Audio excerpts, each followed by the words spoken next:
sọ̀rọ̀ bẹ́ẹ̀ pé ẹ̀yin gẹ́gẹ́ lẹ kọ̀wé yẹn ẹ̀yin ni writer ni. Are you the writer?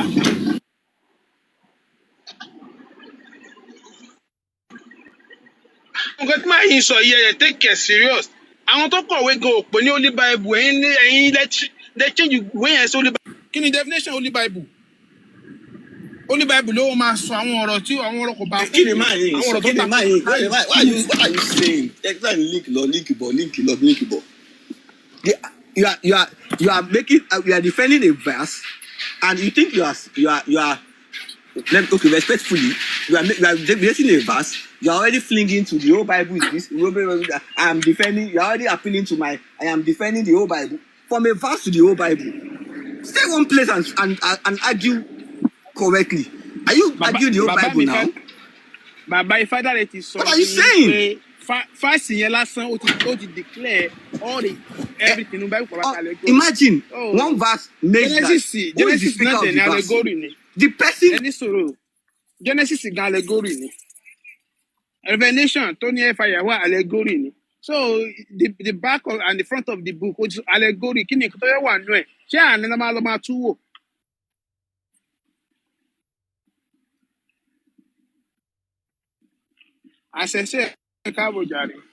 Assuming I did not go to school, I will ignore, I will act as if I did not know that even the speaker has written about his roots, his ancestry, his nationality, which is an history of a group of people. But you are saying your interpretation of a verse means that history of some people, nationality of a group of people is an allegory. What are you saying? What kind of conclusion is this? Mr. Jallins, sir, can you read the text again? Because I changed it from figuratively to the one that actually says allegory. No one's here writing.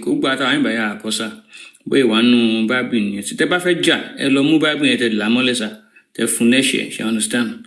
So our call sir. Probably you should look for the Yoruba also. Mr. Father Olokpa, I ask you a question. Your basis for saying the history of the people, even the speaker, he has in the Bible, same Bible, narrated his nationality, his ethnicity. You are saying, wait, calm down. The funny thing is that you have forgotten that we still have this history to today. Calm down now, Madam Mulika Matubere. Asho Visha is saying that Mr. Jallin, their ethnicity. Please, before you interrupt my line of thought. Wọ́n ní tí ìpínlẹ̀ bá bàjẹ́, kí ló lòdì wá ṣe?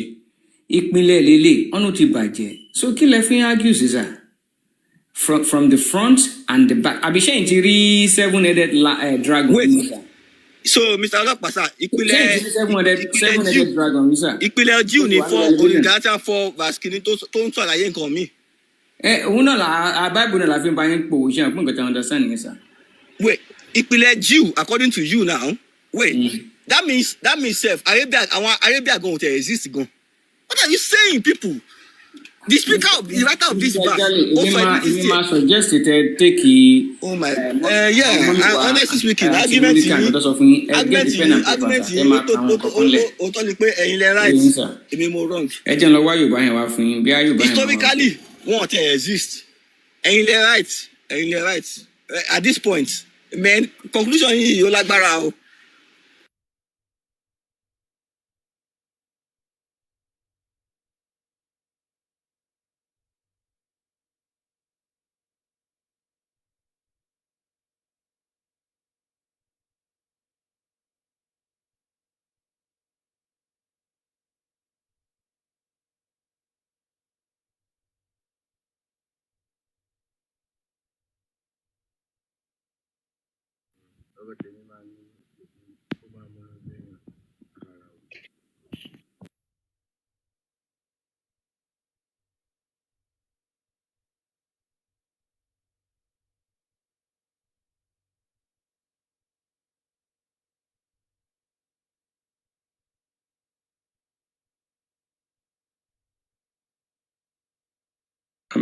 Mr. Jallins, Yoruba lele, ele kasa.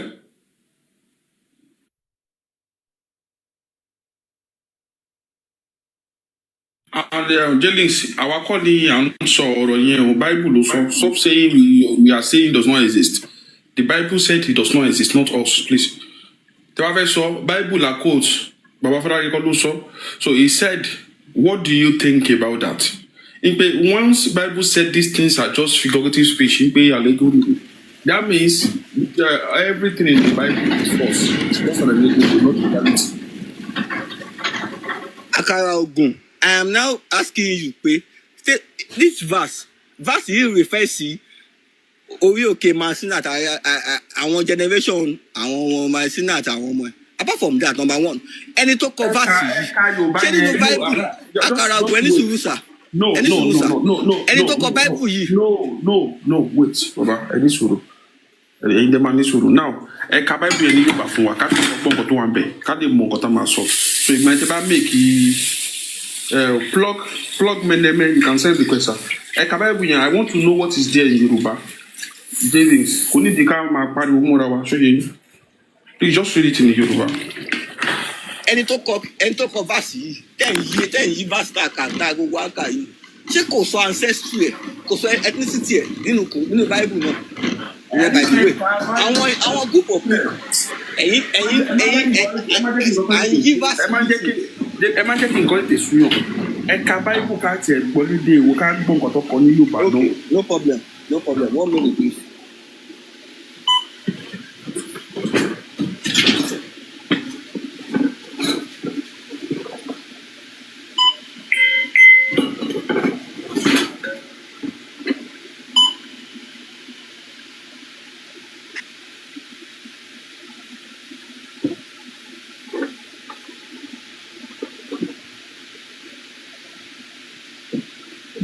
I can show more network now. Please hold on, I'm working. Hold on.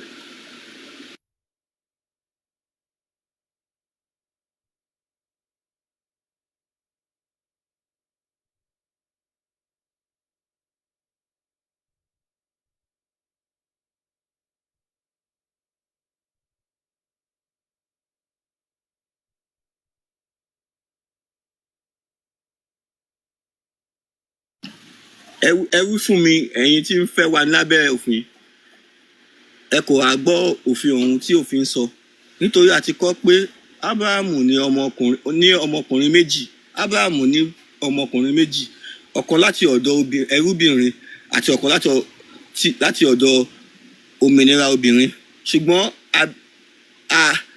àbí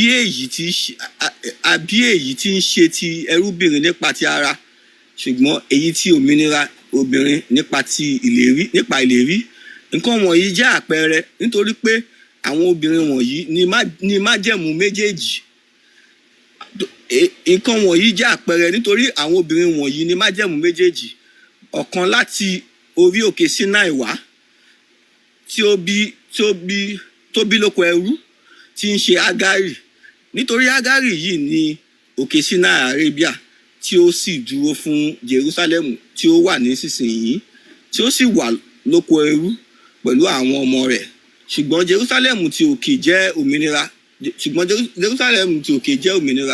èyí tí ń ṣe ìyá wa nítorí a ti kọ pé máa yọ̀ ìwọ obìnrin àgàn tí kò bímọ bú sí ayọ̀ kí o sì kígbe sókè ìwọ tí kò rọbí rí nítorí àwọn ọmọbìnrin náà tí a kọ sílẹ̀ yóò pọ̀ ju ti obìnrin tó ní ọkọ lọ obìnrin tí a kọ sílẹ̀ yóò pọ̀ ju obìnrin tó ní ọkọ lọ ǹjẹ́ ará ọmọ lè rí ní àwa gẹ́gẹ́ bí Ísákì kí ni ìbáṣe yìí ń lọ ó dẹ̀ sì ń tọ̀rọ̀ ń pa àwọn èèyàn yìí gẹ́gẹ́ bí Ísákì ó ń fi nǹkan tó ń ṣàpèjúwe ó ń sọ ó dẹ̀ tún fi nǹkan tó ń fi ṣàpèjúwe sí ó wà nínú Bíbélì yìí ẹ̀dẹ̀ tún yí. ẹ sáré padà sẹ́yìn ibi tẹ́ sọ pé bí àpẹẹrẹ ẹ padà sẹ́yìn sá ẹ tún bẹ́ẹ̀ ẹ̀ka again bẹ́ẹ̀ máa ẹ̀ka lẹ́ẹ̀mejì bọ̀ mo rò bóyá yín ẹ tún mú again.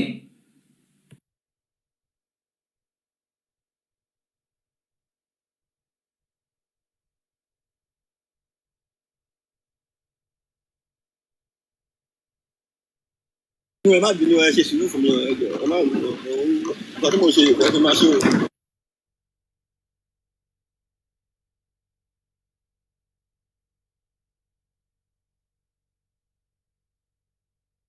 wọ́n ti sọ níbẹ̀ yẹn pé obìnrin kan bẹ́ẹ̀ tí wọ́n bí nípa ti ẹ̀mí wọ́n nípa ti ara.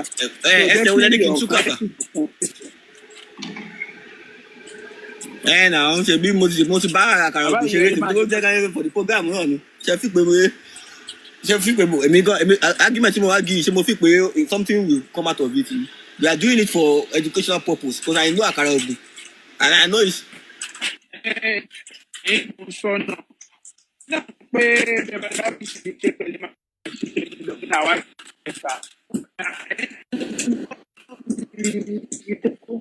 nǹkan ti àwa ti mú kàtà tó mú jáde. Aṣọ òrìṣà this is a great interpretation of record. I can't hear you. Networking yóò dá sí òrìṣà tọ̀. Networking yẹn kàn lọ wúdọ̀. Ẹ má wọrí gba ẹ̀mí wà ní store ni. Bẹ́ẹ̀ ni ẹ bá wọn sọ̀rọ̀ gbà. Ìbẹ̀tún àbẹ̀ sọ wípé ìwé yẹn ti sọ pátá fẹ́ gbọ́. A ní bẹ́ẹ̀ ni ààrẹ ṣì wà níbí ààrẹ ti disappear. Okay, so jailings nǹkan tí mo fi láì máa bá ẹgbẹ́ jailings ní pé jailings tẹ bá ń sọ q àwọn jailings àti ts almost the same thing ni wọn but ìyẹn ó ṣe problem broda wa náà ni wọn tá bá ń sọ q wọn máa ń sọ a so nǹkan ni ọmọlẹ́yìn kristi mo kì í jàre ṣe é dálẹ̀ wa plucky àbí kí lórúkọ bàbá plucky money ẹni tí mo fẹ́ plucky money ìfẹ́ wà bẹ́ẹ̀. mo wá ń bí. plucky money àlàáfíà ni fún yín o. ṣé christian àgùntàn ní àbẹ̀rù. ṣàgùntàn ní. èmi ò ṣe àgùntàn mo ṣẹ́rù. ìbátan mo ṣe anything. ok má bínú gbà yàn àwọn àgùntàn lásán yìí kọ́ gòkè ó yá jẹ́ ní ìṣẹ́ máa sọ̀rọ̀ yín lọ.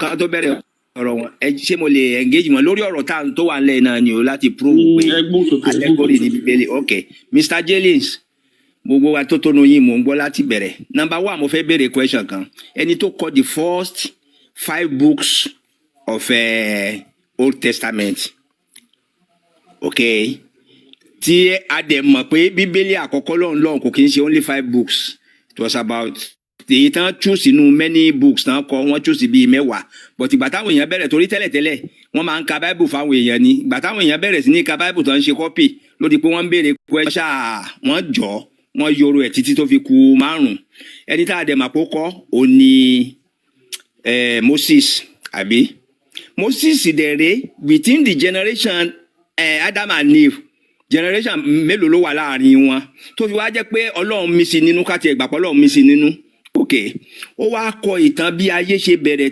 títí gbogbo àti ohun tọ́lọ́run sọ àti gbogbo everything títí lórí ìtara rẹ̀ kó tó tún wá kọ even after his death ó tún kọ ìtàn ó tún sọ ìtàn láti kan tó bí bá ṣe dáyé lẹ̀ lórí ààrẹ ó tún sọ débi ó tún kọ bí bó ṣe kú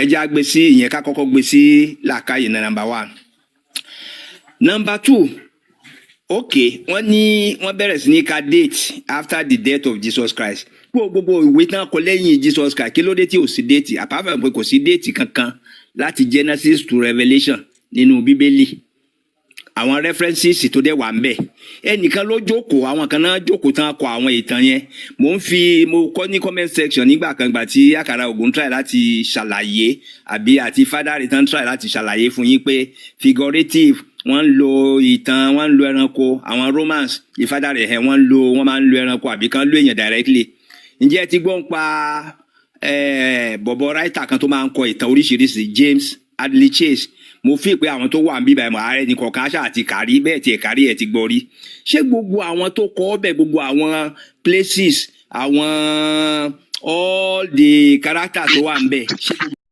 ṣé gbogbo wọn náà lẹ́gọ́rì ní Bible látòkè délẹ̀ èmi wà níta ló ń bí bàjẹ́ tó sọ fún yín for the past 45 years mi ń fi bọ̀ mo ti pẹ́ mo lọ ọjọ́ ayé mi nínú ilé ayé mi mo lò ní ìta mo à ń wálé lé sí Nàìjíríà lẹ́ẹ̀kọ̀ọ̀kan o mo dẹ̀ bá priest gbé for the first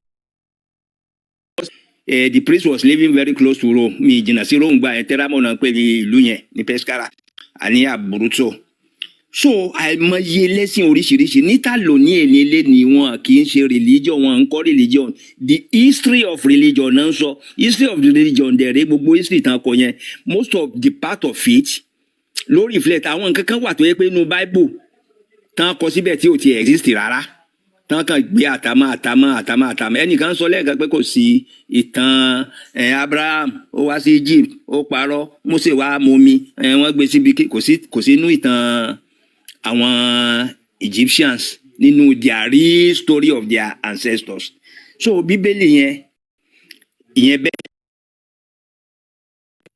káwá tó fojú sùnùkùn wò pé gbogbo òtàn tá à ń sọ yìí kò ju 6,000-7,000 years lọ gbogbo ẹ̀ láti Adam and Eve tó fi dórí Quran tó fi dórí everything Quran dé almost 700 years later nǹkan bẹ́ẹ̀ yẹn a dẹ̀ ti rí àwọn artifacts àwọn archaeology tó ti kọjá 10,000 tó ti kọjá 15,000 ẹ wá sọ fún mi irú ìwé yẹn ẹ jẹ́ àmà if somebody can think outside that book bíbélì sọ pé this one sọ pé èèyàn ló kọ kíní yẹn náà àròsọ ni gbogbo even apart from pé Old Testament ń ṣe ìṣe àrọ́bá ló pọ̀ jù ń bẹ tán kó wọn jọ àrọ́bá ni káti ẹ̀ wá gbà pé tó nǹkan ló wà nù bíbélì Jésù lọ sí wilderness jẹun fún ilé example ó ń ṣiṣẹ́ lọ ń sọ kíní gbogbo tó ṣẹlẹ̀ di wilderness náà kọ sínú bíbélì tó sọ láàrin òun àti Satan tó sọ láàrin òun àti kíní ṣé ó mú journalist dání ní abẹ́nìkan wà pẹ̀lú ẹ̀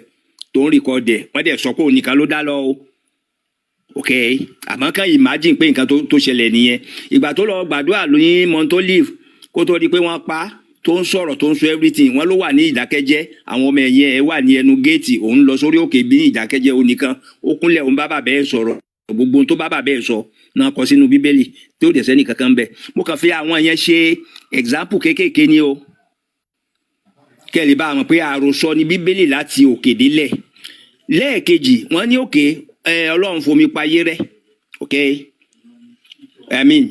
Jehovah ó fomi payé rẹ́ torí àwọn Sodom and Gomorrah náà ṣẹ̀ kí ló kan gbogbo ilé ayé yòókù kò fomi pàjẹ́búrẹ́ náà àwa ti exist bẹ́ẹ̀ gbogbo tá a sọ̀rọ̀ àwọn àlọ́ tó ti Egypt gbogbo Africa ti exist even before kan tó ṣe creation of Adam and Eve but kò fomi pa wọ́n rẹ́ ààrẹ ìtànú bíbélì gbogbo nǹkan tó ṣẹlẹ̀ inú tan bíbélì nìkan náà láti rí ẹnìkan béèrè lọ́wọ́ yín pé ìgbà wo náà dá Ísírẹ́lì gan lẹ̀ àmọ́ wọ́n kàn máa ń sọ fún wọn ni.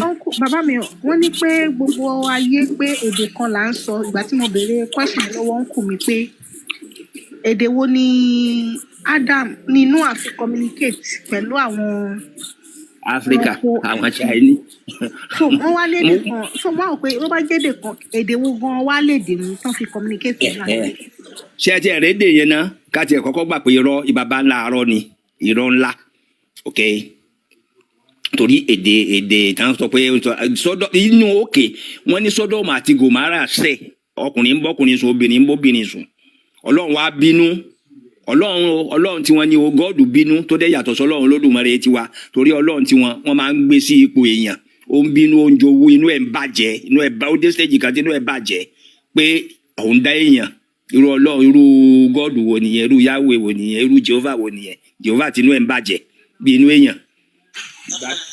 ẹ mọ̀ bọ̀ o ti fẹ́ parí ìgbà míì àwa bínú Jehovah ìgbà míì sábà bínú bí o ti ọ̀rìn òkè yẹn bẹ́ẹ̀ ẹ wá jẹun fún mi tí mo fẹ́ sọ́pọ̀ èkejì àròsọ ẹ ní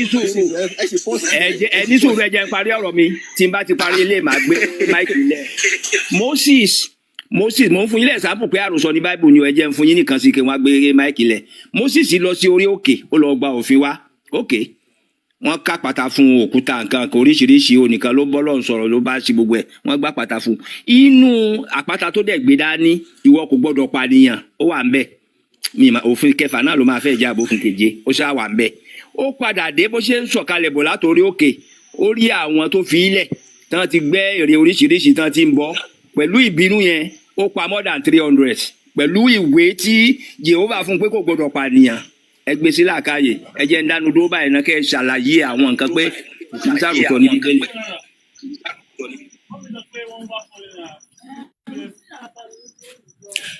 ta ló nígbà tẹ́ ń tẹ́ bẹ́ẹ̀dì ó ga o àtẹnu báàgì àtòrí bẹ́ẹ̀dì.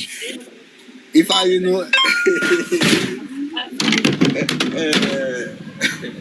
okay, I don't even know where to start from, but I will start somehow.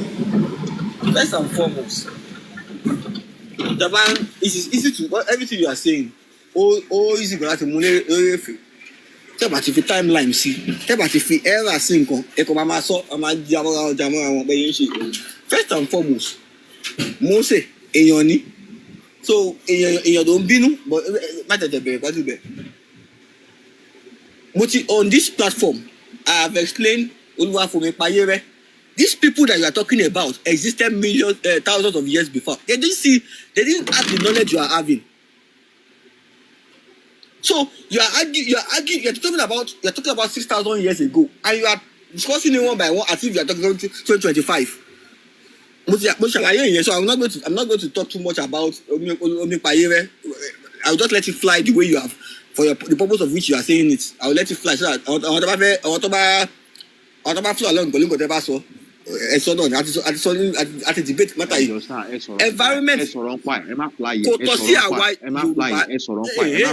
At the same time, mi fẹ́ disrespect wa. Mi ní disrespect wa. Ọmọ Yorùbá ni mí. Àwa Yorùbá, ẹ jẹ́ reframe statement yẹn. Please hold on, sir. Àwa Yorùbá, àmọ́ bí tàn wá ṣe rí o. Àmọ́ bí tàn wá ṣe ìtàn ìṣọ̀báyé wá ìbẹ̀rẹ̀ wa. Àmọ́ bó ṣe rí. Àwa là ń gẹnu àtẹ́lu tán ẹlòmíì ìyẹn wà ń bẹ̀. Bí yẹ́ tí Ọlọ́run ṣe parẹ́ Mósè ló kọ it is written in the Bible. Even Jesus, people who came later, they read the scriptures which are manuscript kí ló ń pè náà the scrolls. So they have their way. Báwa ṣe ń fi òwe ṣe kínní.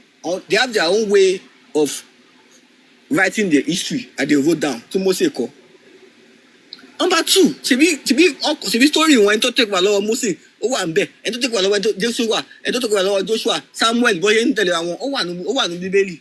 Ẹni pé ṣé Mose ló kọ ó tún kọ́ débi kó tún kọ gbà tó kú. Ṣé ọ̀dọ́gbọ́n Mose ló kọ gbà tó kú ni? Ẹni Mose ó fi bínú fà pàtà. Èèyàn kọ́ ni Mose ni, ṣé Ọlọ́run ni Mose ni? Àwọn point ẹ sọ ẹbẹ̀ sí sọ ó di allegory wà ń bẹ̀. See, first and foremost, when you understand the Bible, you will know that the Bible is not Bible of Jabaton or compiled events. Allegory one be. Nobody will argue that because allegory parable one be. Àwọn èèyàn tó wà rí o one be. History àwọn èèyàn, history àwọn group of people. Please hold on, sir. Ó wà ní Bible. So, I can't. Please hold on now. Ẹni sùúrù. Ọ̀rọ̀ omi yẹn. Ṣé nínú story táwọn grandpa àwọn ancestors yín kọ sọ fún yín ṣé wọ́n ti sọ omi yẹn fún yín rí nínú ìtàn táwọn bàbá yín sọ fún yín pé nílùú wa o omi gbé wa lọ rí o ṣé omi yẹn dé ọ̀dọ̀ family yín nínú ancestors yín ṣé wọ́n sọ fún yín rí àbí wọn ò sọ rí ẹ dá wa lóhùn yẹn náà ṣé wọ́n sọ fún yín rí àbí wọn sọ fún yín rí mo fẹ́ mú fún yín.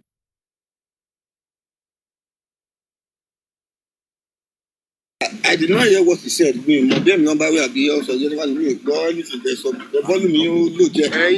Ẹ̀yin number wí. Mo ní pé ọ̀rọ̀ omi yẹn tí ó pa ayé wọn rẹ́ nínú Bible yẹn ṣé nínú ìtàn àwọn grandpa yín àbáwọn ancestors yín tó sọ fún yín àbí ní ìtàn ìlú yín tí wọ́n sọ fún yín ṣé wọ́n bá yín sọ̀rọ̀ omi yẹn pé lọ́dún kan báyìí o omi kan gbé wa lọ rí o ṣé ẹ gbọ́ rí nínú ìtàn yín. Ṣé ẹ sà.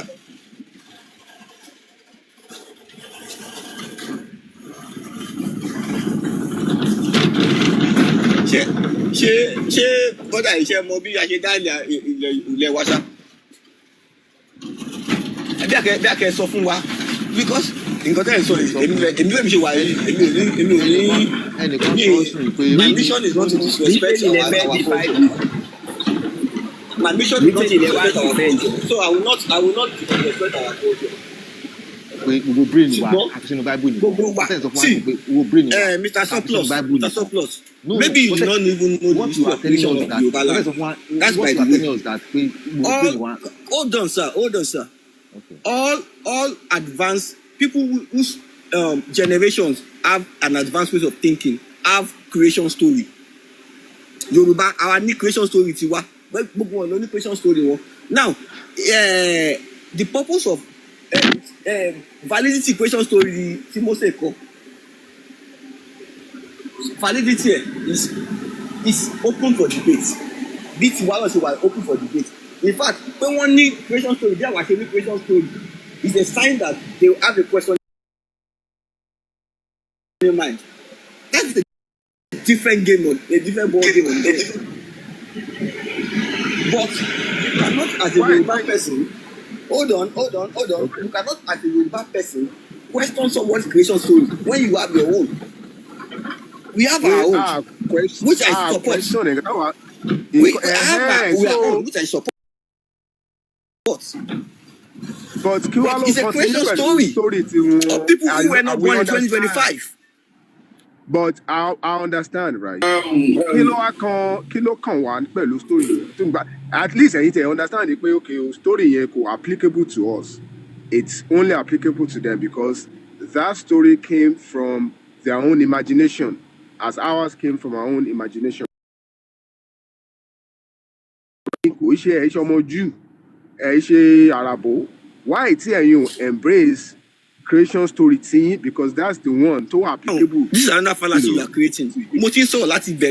There is no point. Maybe you thought I'm an illiterate. Maybe that's what you think. There is no point in the engagement of Yoruba. Tí mo fẹnu àtẹ́lu ọ̀pẹ́ mi ìmọ̀ ìtàn creation story Yoruba. You will not see me there. So what kind of because I know the Bible, I don't know Yoruba history. I don't know Yoruba history. I don't know Yoruba culture. Where are you making that conclusion from? Conclusion tèmi nìyẹn mi ò rò pé ẹgbọ́n nǹkan tí mò ń sọ dáadáa. Nǹkan tèmi ń sọ fún yín ni pé ẹ sọ pé àwọn yẹn ní story tiwọn. Ẹ dẹ̀ ní story tiwọn yẹn they have wọ́n wà in a way ṣe get pé story wọn yẹn ó wà applicable to them. Wọ́n develop from their own advancement and their own imagination. Àwọn náà ní tiwa ọmọ Yorùbá ní ọmọ Jew ń sìn ẹ lè rí ń sìn kó bàbá yín gbé story Yorùbá yìí pé creation story Yorùbá ló ń believe ṣe get creation story àwọn èèyàn tiẹ̀ ló gbà òun ló embrace. Àwọn sọ fún yín pé why tó yẹ pé ẹ̀yin àtàwọn Christians like you because I mean it's an assumption why tí ó jẹ́ pé ẹ̀yin gbé creation story tí yín sílẹ̀ àwọn iṣẹ́ àti àṣà ìṣe tí yín tẹ́ gbé sílẹ̀ tẹ́ wá lọ ń preach ìpè àgbọ́dọ̀ ibi tí kíní yẹn ti kàn wá nìyí o because I kẹ́ ẹ̀ mọ̀ pé. mo like question. So ibi tó ti kàn wá ni pé àyìn sọ fáwọn ẹ̀pà gbọ́dọ̀ this Jewish rabbi tí wọ́n ń pè ní Jesus the Christ pé a gbọ́dọ̀ believe nínú ẹ̀ ipò òun ni universal deity ṣẹ́gẹ́ ó extend nísìn deity yẹn ti wá extend beyond ibi tó ti invent deity yẹn to us pé àwa nílẹ̀ Yorùbá need that deity láti enter kingdom of heaven or kingdom of Yahweh nǹkan náà dẹ̀ ń sọ fún so ibi tó ti kàn wá nìyẹn àwọn adẹ̀ ń dí sí gbogbo story yẹn pé nínú creation story tiwa àti Yorùbá eschatology right kò sí gbogbo yẹn ò kàn wá ò kàn ayé so ibi tó ti kàn wá nìyẹn àwọn adẹ̀ ń sọ fún yẹn pé as a Christian why are you a Christian wà á tẹ́lẹ̀ tí mọ̀ tó yẹ pé ẹ wà intelligent enough láti mọ̀ pé story àwọn yẹn náà gbé kalẹ̀ out of from their own imagination táwọn náà ní tiwa why I tell you embrace tiyín là ń sọ mi ò sọ pé ẹ̀ ń bú ṣẹ̀ṣẹ̀ mo mọ̀ pé ẹ̀ bú ṣẹ̀ṣẹ̀ náà so nǹkan táwọn sọ nìyẹn it's very simple so bó ṣe wà nìyẹn. ìtàló lèmi wà ẹ mọ̀ pé. Mr. Ifedare, I want to respond to everything you are saying because I like your engagement. Again, thank you for admitting the fact that I'm not someone that has been very about our creation story or me and mo tẹ ẹnu àtẹ̀bọ̀ ìlú creation story tiwa. Ẹni sùúrù bọ̀ ẹ fún mi 1-2 minutes mo tó gbà lẹ́nu iṣẹ́ 1 minute. So èmi ò tí bàbá fẹ́ dáre ẹjọ́ kí bàbá yẹn tó dé mo fẹ́ bẹ̀rẹ̀ question mi lọ́wọ́ wọn Ìtàló mo wà ibi báyìí ni the first organized Christianity náà ti bẹ̀rẹ̀ sí ní organize inú mo dẹ̀ ṣe history Ìtàló torí mo gbé lọ́dọ̀ Ìtàló dáadáa the first 3 years kò sí nínú gbogbo tó wà nínú Bible yẹn ní believe kí ló dé tán drop everything kò sí nínú history Ìtàló láti òkè délẹ̀ kò sí nǹkan tó jọ history Bible wọn àti relate mọ́ history ara wọn rárá ìyẹn ní àwọn archaeological something tán find out tẹ́ ẹ̀ pé Rome tó wà lẹ́ni yẹn is part of Roman Empire lára àwọn ibi tán ti invent story inú Bíbélì ìlú bíi mẹ́rin wọn ń kọ́lé sórí ara wọn àwọn archaeological something tán find is even beyond the creation the date is even beyond the creation of Adam and Eve so ìgbà táwọn ti rí gbogbo yẹn wọ́n ti sọnù tipẹ́tipẹ́ wọn àti ẹ̀gbá ẹ̀ lè ka history Ìtàlókẹ́ bá ìtàn Bíbélì ń bẹ̀ pé Ọlọ́run fomi pa Italy rẹ̀ ṣe hàn pé the other part ní Italy wà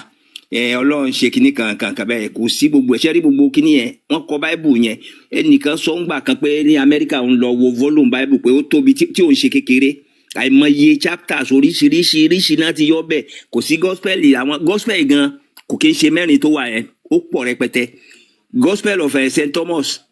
Thomas aláìgbàgbọ́ àbíbá ló ń ṣe tó máa ń ṣe iyèméjì wọ́n yọ kúrò ń bẹ̀ Phillips wọ́n yọ kúrò ń bẹ̀ àìmọye tó ló ń kálukú wọn contradict ara wọn ni wọ́n wá mú mẹ́rin tó dàbẹ̀ ń kó fẹ́ jọra wọn within that 4 àìmọye nǹkan ló wà tó contradict ara wọn so tí bàbá yẹn bá dé bàbá yẹn àbí tá a bá dẹ̀ rí ẹni Christian tó wà lókè àgùntàn tó wà lókè tó fẹ́ defend kìíní yẹn torí ẹ̀ ló jẹ́ kémi gòkè torí àwọn ọ̀rọ̀ kan tó jìnnà sókè. First and foremost, I wish I can start from you, but if I start with you, I'm not that great. But response to bros me. First and foremost, but I want US, Germany. See, when you don't have understanding of people's culture and history, you say some things that, but at least you will see. So we forget that you think the Pope is not from, is not living in that history. Italy, again, hold on, sir. I will come back to you. To my brother, first and foremost, thank you for acknowledging the fact that I value our own history and I know about our creation story and their creation. Number one, the creation story of the Jews. I don't have enough authority to say it is an allegory, even though yes, we can all debate it. Just like I said, to be an allegory, fine. Just like our own. Again, because everybody cherish their creation story, everybody can hold on to it, just like the Jews can hold on to it. Again, we mix up because of our understanding, incomplete understanding of the Bible. We mix up Jewish history and the gospel because we want to condemn Christians. We mix it up a lot. The Jewish stories and history is for the Jews. What is sent to the world is the gospel.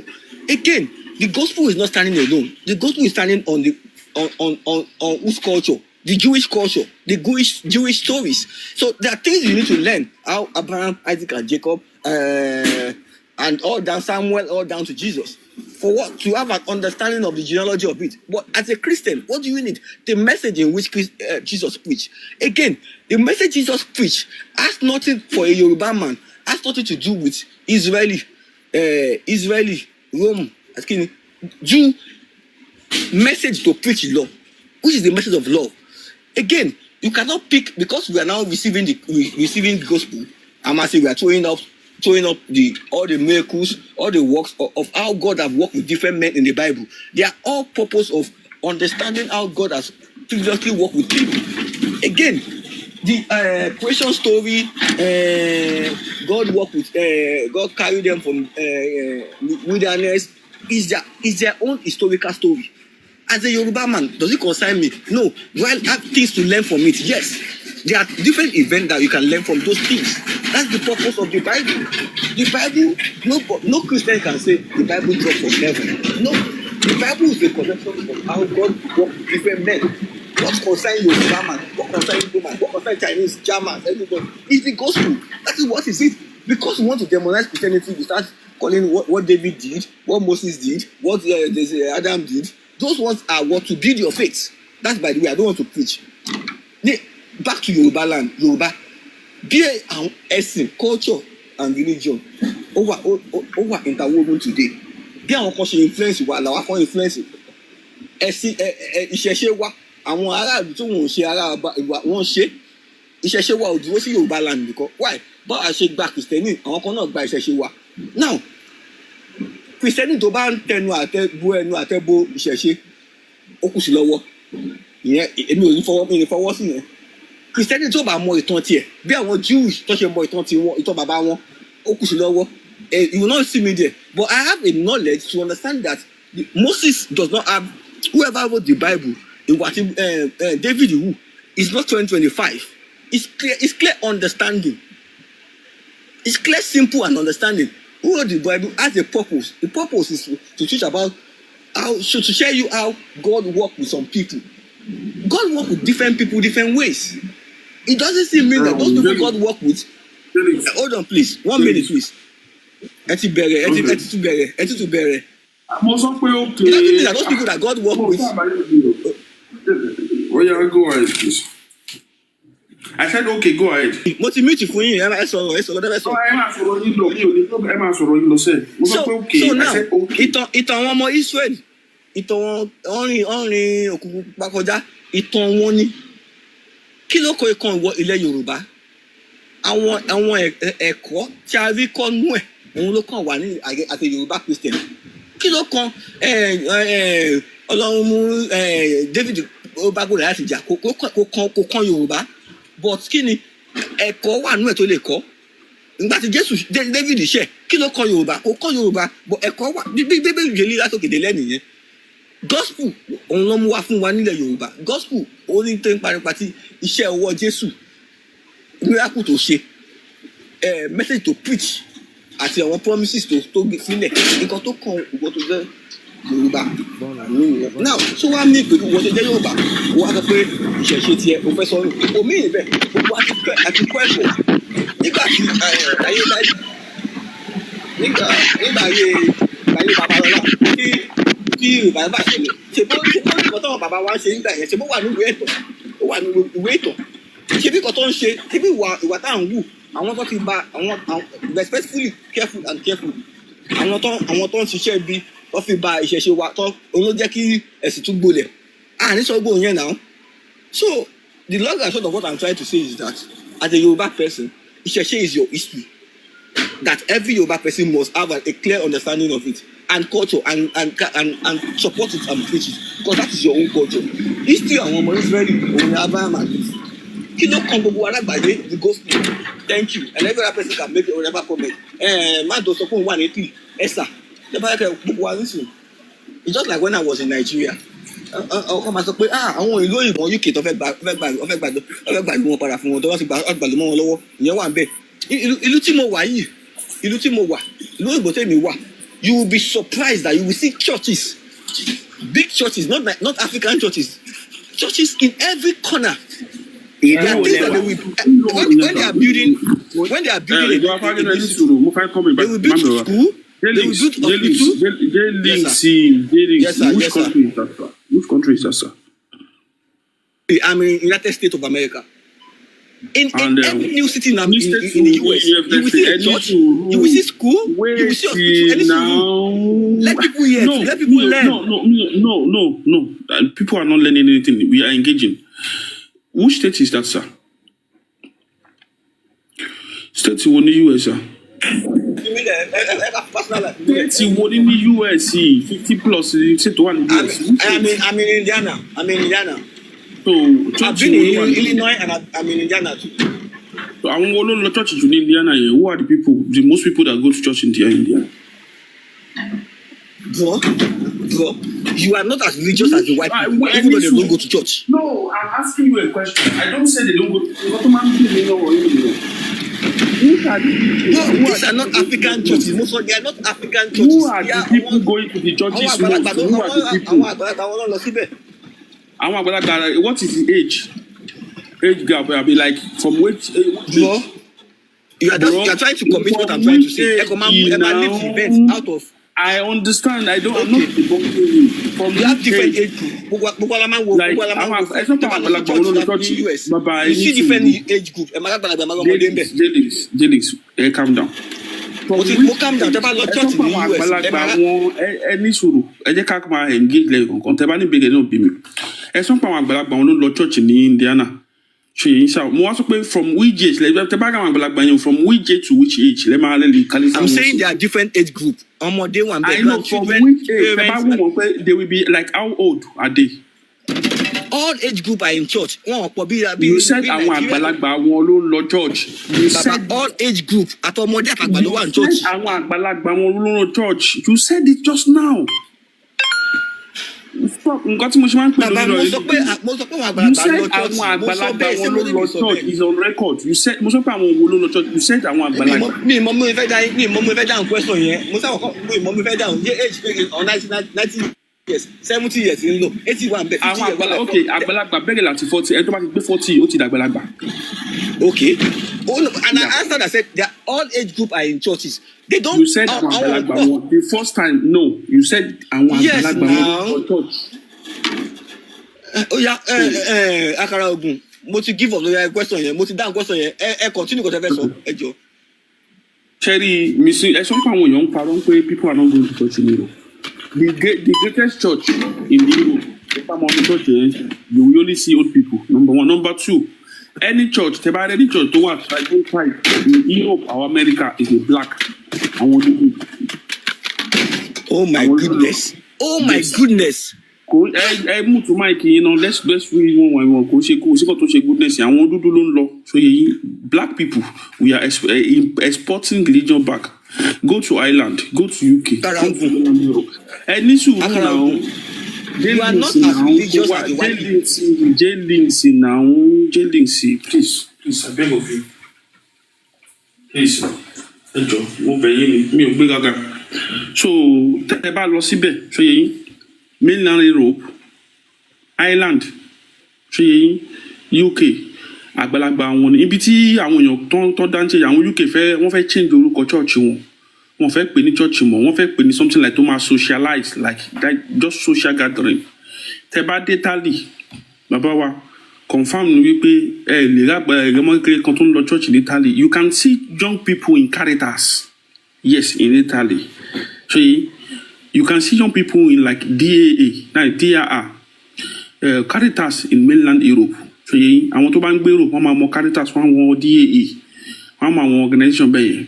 So but in the church, going to church, when you go to church on Sunday, you see old people, and most of the church has become museums which people pay to visit. When you go to Condom, Nicolon, àwọn tó bá ti dé Cologne. Cologne is one of the biggest church in that state, one of the historical church. One renovate church here every time. You will see them renovating it. I was there of recent also. It has become a museum. You pay to enter the church. It's not only Cologne, no. Italy. You need to pay to enter the churches. It's like a museum. So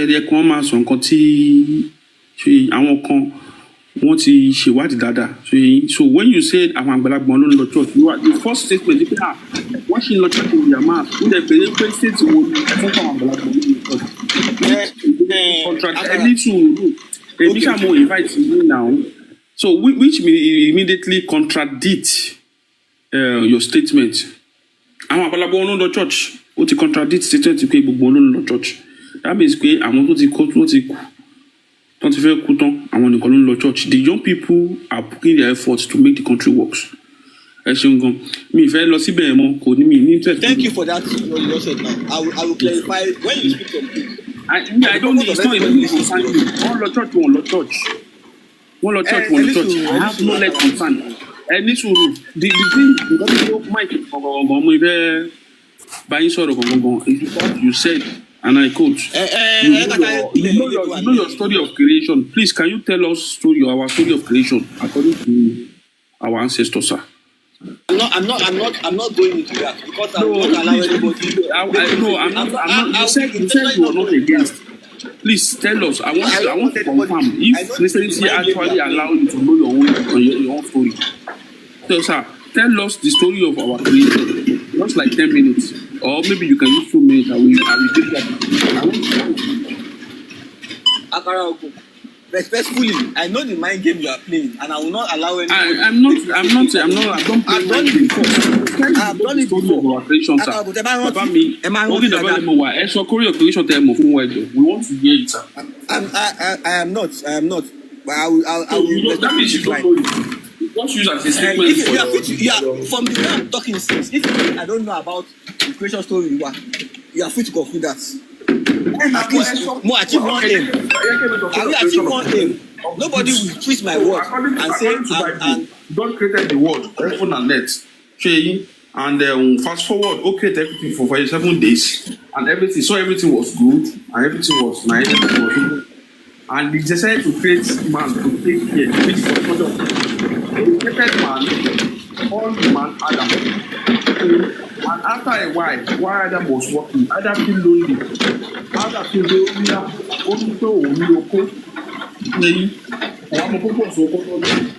because when Adam along the was over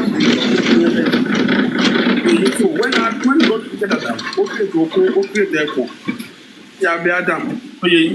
But Adam wanted to can you purpose of coming on the moment thing on down the way. So there we pay me already to my kitchen. But the dark came my bed also. Oh, I love being bolo, go for Yahweh, Oko Mineo, Ekmomi, Woro Medinio. So ye, the purpose of you create to come. So ye, Conjiwa Moon Adam, oh, I love being by Yahweh here. That was my worry. Mo create to call ye, but mo people just come out, what the woman do more. Only is to be confused. My wife will need to match it.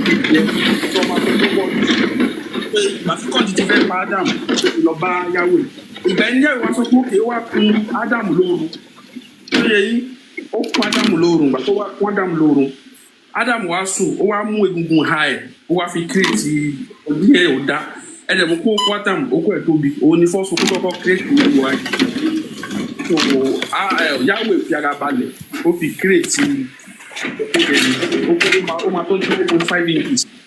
Ó yẹ yí, ẹ̀kùn ẹ̀ náà dẹ̀ tóbi. Ó yẹ yí. Now, Yahweh had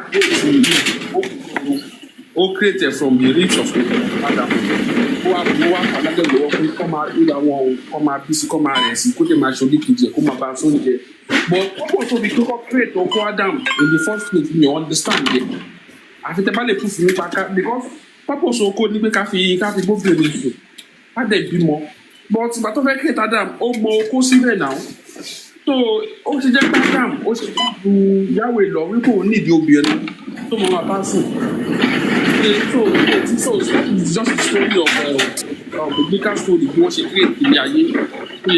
So ẹ̀yin sìn ẹ wá sọ tí wọ́n ṣe ilẹ̀ Yorùbá because you claim you know it and I don't know it. Ẹ ṣe mọ́.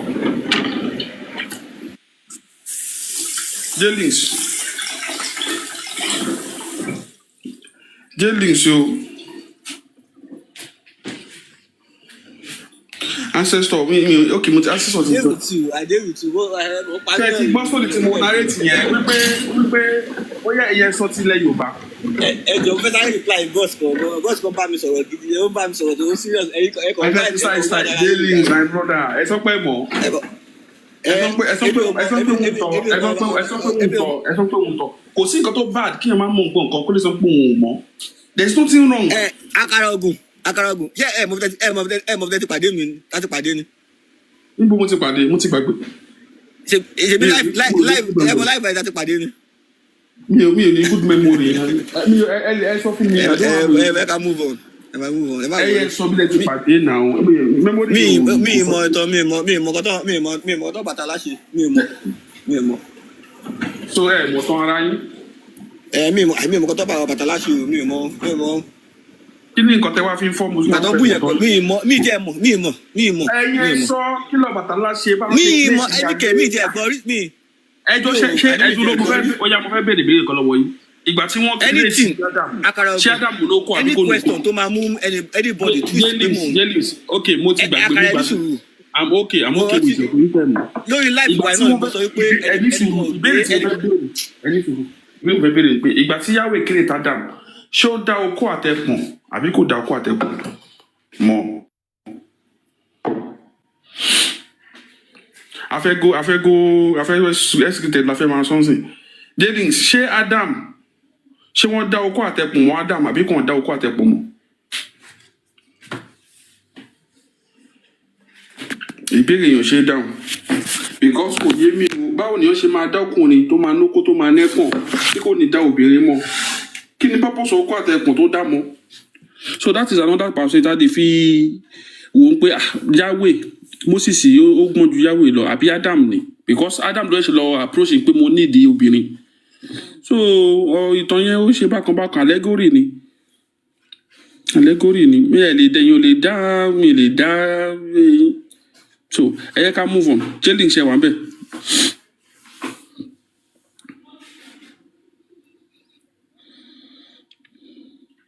ẹ ṣe lè sọ̀rọ̀ mo wà pẹ̀lú any question tó máa táwọn àwọn ìyá wa máa twist mọ́ mi lọ́wọ́.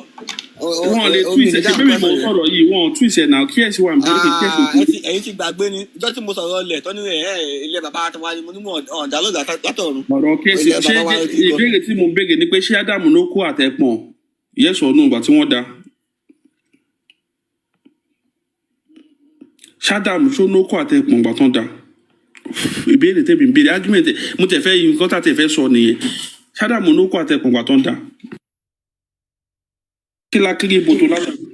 èmi ò mọ àtẹ̀bá ti sọ̀rọ̀ àtẹ̀bá ló ní ó ní àtẹ̀bá ní kò ní náà bàbá Karo ẹ̀yin ní lẹ́jọ́ àwọn àtẹ̀bá ló ní ó ní àtẹ̀bá ní kò ní náà ni. bàbá Jẹ́lì yes ma ancestor ti dé láti wọ́n tó ń mú ọjọ́ mi sọ́wọ́ last time náà ni wọ́n ti dé. bàbá Jẹ́lì láti ọjọ́ yìí kẹ̀dẹ̀ gbáyé yín kẹ̀dẹ̀ gba gbogbo ẹ̀ padà kẹ̀ lè máa lò ó fúnra yín mo dẹ̀ láìkì yín o mo expect kó yẹ kẹ́ ẹ gba. èmi náà láìkì yín èmi náà láìkì bá ti wájú kè máa wá bá wá yín wá. ó yẹ kẹ́ ẹ ti gba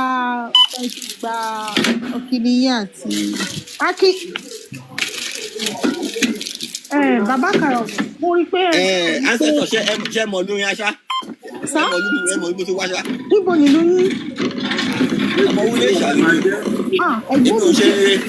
ẹgbẹ́ mi ò ṣe ẹ máa máa sọ̀tọ̀ Yorùbá ẹgbẹ́ mi ti ẹni oko ẹgbẹ́ mi. Jẹ́lì mo fẹ́ béèrè kan lọ́wọ́ yìí tẹ́bá ok ta ló ọba tó kọ́kọ́ jẹ lọ́yọ̀ kí ló orúkọ ẹ̀. tẹ́bá fẹ́ pẹ́ mọ̀ tán lóòótọ́ ọba tó kọ́kọ́ jẹ lọ́yọ̀ kí ló orúkọ ẹ̀. àní pé àwọn simple. kí ló orúkọ ọba tó kọ́kọ́ jẹ lọ́yọ̀ ní Ìjẹ̀ṣà kí ló orúkọ ọba tó kọ́kọ́ jẹ ní Ìjẹ̀ṣà. ọ̀rọ̀ yàn mi lè ní dání lóhùn mọ́ lẹ́yìn eléyìí tí mo dáhùn mi lè dáhùn. ẹjọ́ ó yẹ sọ ọba tó kọ́kọ́ jẹ ó yá ọba tó kọ́kọ́ jẹ lọ́yọ̀. ẹ̀gbọ́n ṣe mo dá inú tó mi dáhùn lóhùn sí. mi ò gbọ́ tún sọ. ẹ ti mí ìsẹ̀ nìyẹn. ẹ tún sọ náà ó yẹ kí o bẹ̀rẹ̀ má bẹ̀rẹ̀. ọ̀rọ̀ mi yàn ní fọ́ọ̀sì ọba nílẹ̀ ilé Ọ̀yọ́. ta ló fi ọba olóko ok ọ̀rọ̀ mi yàn ní fọ́ọ̀sì ọba ní Ọ̀yọ́ àti fọ́ọ̀sì ní Ọbàtálá ọ̀rọ̀ mi yàn ní fọ́ọ̀sì ọba ní Ọ̀yọ́ àti Ilé Ifẹ̀ àbí. Ilé Ifẹ̀ báwo. ok ọ̀rọ̀ mi yàn ní fọ́ọ̀sì Ọbàtálá ni. grandson Ọbàtálá ni tani. àbò ṣé òtútù wà rádà. grandson tani ni tani. ọ̀rọ̀ mi yàn ló kọ́ ní fọ́ọ̀sì ọba nílẹ̀ Ọ̀yọ́ ni ẹ bẹ̀rẹ̀ ẹ ti bẹ̀rẹ̀. ok ọ̀rọ̀ mi ní fọ́ọ̀sì ọba lọ́yọ̀ mi ẹ má sọ okay kankan yes or no. grandson bá wà lẹ́gbẹ̀ẹ́. ẹ má sọ okay yes or no. no. I know that the question ẹ má bẹ̀rẹ̀ trap ẹ má bẹ̀rẹ̀. bàbá mi ò bẹ̀rẹ̀ trap lọ ẹ sọ ti sọ nǹkan tẹ sọ grandson ta lẹ́gbẹ̀ẹ́ wọ̀ mí yàn. grandson baba Jẹ́lì mi mọ̀ kọ́tẹ́ ṣe mú tún máìkì yín very simple question grandson ta ni mi ò wá sọ pé mo mọ̀ jù yín lọ grandson ta lọ lọ. èmi rò pé ìgbà tó ní Sátánì wá bá Éfà tó ló fún ní ápù jẹ èmi máa rò pé kò bá sùn fún màá ni. so àwọn áńgẹ́lì gan tẹ́ bá wò ó dẹ̀ tún sọ nínú Báíbù pé àwọn ọmọ Ọlọ́run wá sílé ayé wọ́n wá ń bá wọn ọmọ ènìyàn ní àjọṣepọ̀ so àwọn áńgẹ́lì gan àwọn áńgẹ́lì gan ní àwọn áńgẹ́lì ló kó wọn lẹ́kùn nìyẹn tẹ bá ka báìbù because ibẹ̀ yẹn deep èmi sì fẹ́ mọ lísìn tí a fi kéré tó kó tí Adam làbẹ́. fún àwọn angel àdàfún yèmí náà ti ń bẹ́ẹ̀ kí lé táwọn angel fi ní kí lé táwọn angel táwọn angel ní girlfriend lọ́rùn ni kí lé táwọn ancestor angel. ibi tẹ́ ẹ lọ yẹn ti jìnnà jù àní reason tí yàwó. ancestor tabada olóhùn sí ẹni sùúrù jẹ́lìs bàtà bèbè ẹ̀mú ẹ máa gbogbo báyé dáyé ló lẹ̀ ń yíwa lọ torí pé kí ni ẹ̀ ń conflict bible ẹ̀ ń conflict gospel. èmi mo turn the mic jẹ́lìs of ancestor question the next time I kọ́ ìgbèrú béèrè yẹn ẹ̀ ní ìdí angel ẹ béèrè what is the purpose of tí Yahweh fi create oko àtẹ̀pọ̀n sí Adam lábẹ́ so yìí kí ni purpose ẹ̀ tó fi create in the first place so yìí because kò ní intention láti create obìnrin fún so ẹ jẹ́ kẹ́tọ́ wá máa sọ̀rọ̀ pé jẹ́ lóko jẹ́ ní girlfriend ẹ jẹ́ kọ́kọ́ fún yín nìyẹn náà ìbẹ́ ṣe kọ́kọ́ máa mọ̀ tẹ́ bá ti fún yín yẹn ẹ wá ṣe bèrè ń pé ṣé àwọn yín jẹ́ ṣé wọ́n lóko oko wọn náà fi bá wọn yẹn fún. no ìbéèrè logical question ẹ jẹ́ káwa padà síbi tá a wà ẹ sọ pé answer grandchild ẹ nìkan ni wọn mo fẹ́ mọ bí tẹ́ sọ ni. ṣé Oòduà ṣé bí dáhùn kó ọ̀rọ̀ yàn mo dáhùn Oòduà fún kẹ́kẹ́ sọ. dáhùn ni mo ti tún béèrè which kind. question story mo dáhùn Ọbàtálá kí lẹ̀ ń sọ. okay grandchild ọ̀dọ̀ Ọbàtálá. how I said Oòduà. okay grandchild di ọ̀rọ̀ mílíọ̀nù ni grandchild Oòduà. tani fẹsọ̀ ní ilé Yorùbá. Ilé Ifẹ̀ tani fẹsọ̀ ní Ilé Ifẹ̀. Lérí ọlá.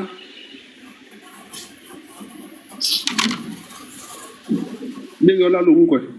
So ìbí ayé pé bí ṣe dáhùn béèrè ẹ nà ń ṣe yìí mọ first of mi first of mi wo ló wà. First of ìwo lẹ́yìn mọ̀ ẹ sọ. Now number one okay ta ló kọ́kọ́ jọba ní ilẹ̀ Israeli ta ni first king wọn. Deji ìdẹ́gẹ̀ náà ló ní Odùduwà. Lérí ọlá ló ń tó dùn. Àkàrà ògùn. Mo fẹ́ proof kankan ní èmi fẹ́ proof kankan ní pé bàbá yìí mọ nǹkan tó ń sọ ẹ sọ pé mọ̀ tó wà. Oṣù Odùduwà kọ́ ni oṣù òun kọ́ ni òun kọ́ ló àmúná òun kọ́ ló create òun kọ́ ni first one ni. Kí lè sọ náà kí lè bọ́bọ̀. This is why I said I will not for you. This is why I said èmi ò ní sùúrù kankan. Mo mọ̀ pé àjọyọ̀ ẹ máa bẹ̀ sí yí lọ. Odùduwà kọ́lọ́kọ́ jẹ olórí ní Ilé Ifẹ̀. Odùduwà kọ́lọ́kọ́ jẹ. Òun kọ́ ni fẹsọ̀ ni. Odùduwà kọ́ ni fẹsọ̀ ni. Onífẹsọ̀ ni. Ọba ṣíbí ní Ilé Ifẹ̀ àti Ọ̀ọ̀ni they are different things. Ọba ṣíbí ní Ilé Ifẹ̀ àti Ọ̀ọ̀ni they are two different things. You are trying to know from me. Ọba ṣíbí ní Ilé Ifẹ̀ àti Ọ̀ọ̀ni they are two different things. Are you trying to learn from me or am I asking you a question? You don't know something. Why don't want change it? You not be asking questions that I asking you. Yes, sir. Okay. Ṣé Odùduwà kọ́ ni first Ọ̀ọ̀ni ẹ sọ bẹ́ẹ̀ pé òun kọ́. Èmi ò mọ̀ ẹ̀yẹ sọ fún wa. No, tani bàbá ẹ sọ fún mi. Ọba ṣì gbogbo àwọn ọba nílẹ̀ Ifẹ̀. Ọba ṣì kọ́lá à ń sọ. Bàbá mi grandchild ta dọ̀gọ̀ míyàn. Ọ̀gá ẹ sọ pé ọ̀gọ̀ míyàn is grandchild of Ọbàtálá, right? Bàbá yìí claim pé àwọn pé Christianity ò gba history wọn lọ́wọ́ wọn àwọn mọ history wọn mo dẹ̀ fẹ́ sọ pé òkè o ẹ sọ history yẹn fún wa o ta lọ́ba tó kọ́kọ́ jẹ ní Ọ̀yọ́ wọ́n sọ pé ọ̀ràn míyàn ni mo sọ pé false totally false fi eyín mo dẹ̀ sọ wọ́n sọ pé ọ̀ràn míyàn grandchild Ọbàtálá mo dẹ̀ fẹ́ jẹ́ kó make kan tún ọ̀rọ̀ yẹn sọ pé ṣé grandchild Ọbàtálá ni. The exact reason why I decided not to respond I know that you will start speaking any slip of tongue by because you have against sense. People don't get you wrong. I'm giving you clear answers, very straightforward, but your intention you is don't to give me manipulate your audience. No. So my answer was not straightforward. Oh yeah, you give it to me. Odùduwà was not straightforward. Who is the grandchild? Ọ̀rọ̀míyàn was not straightforward for Ọ̀yọ́. No, Oduoko was straightforward. Straightforward answer you gave me is that Ọ̀rọ̀míyàn is the fucking Guinea Ọ̀yọ́. Mo dẹ̀ ti move on. So okay, no problem. Ẹ sọ pé grandchild èèyàn kan lèèyàn kan. Who ni mò ń béèrè lọ́wọ́ yín? Simple. Ìwé èèyàn wo leléyìí? Jẹ́lìnsì yìí gan, in fact gan, tàkíyà Jẹ́lìnsì ó ju ti àwọn Mùsùlùmí lọ. You don't know. Just say you don't know.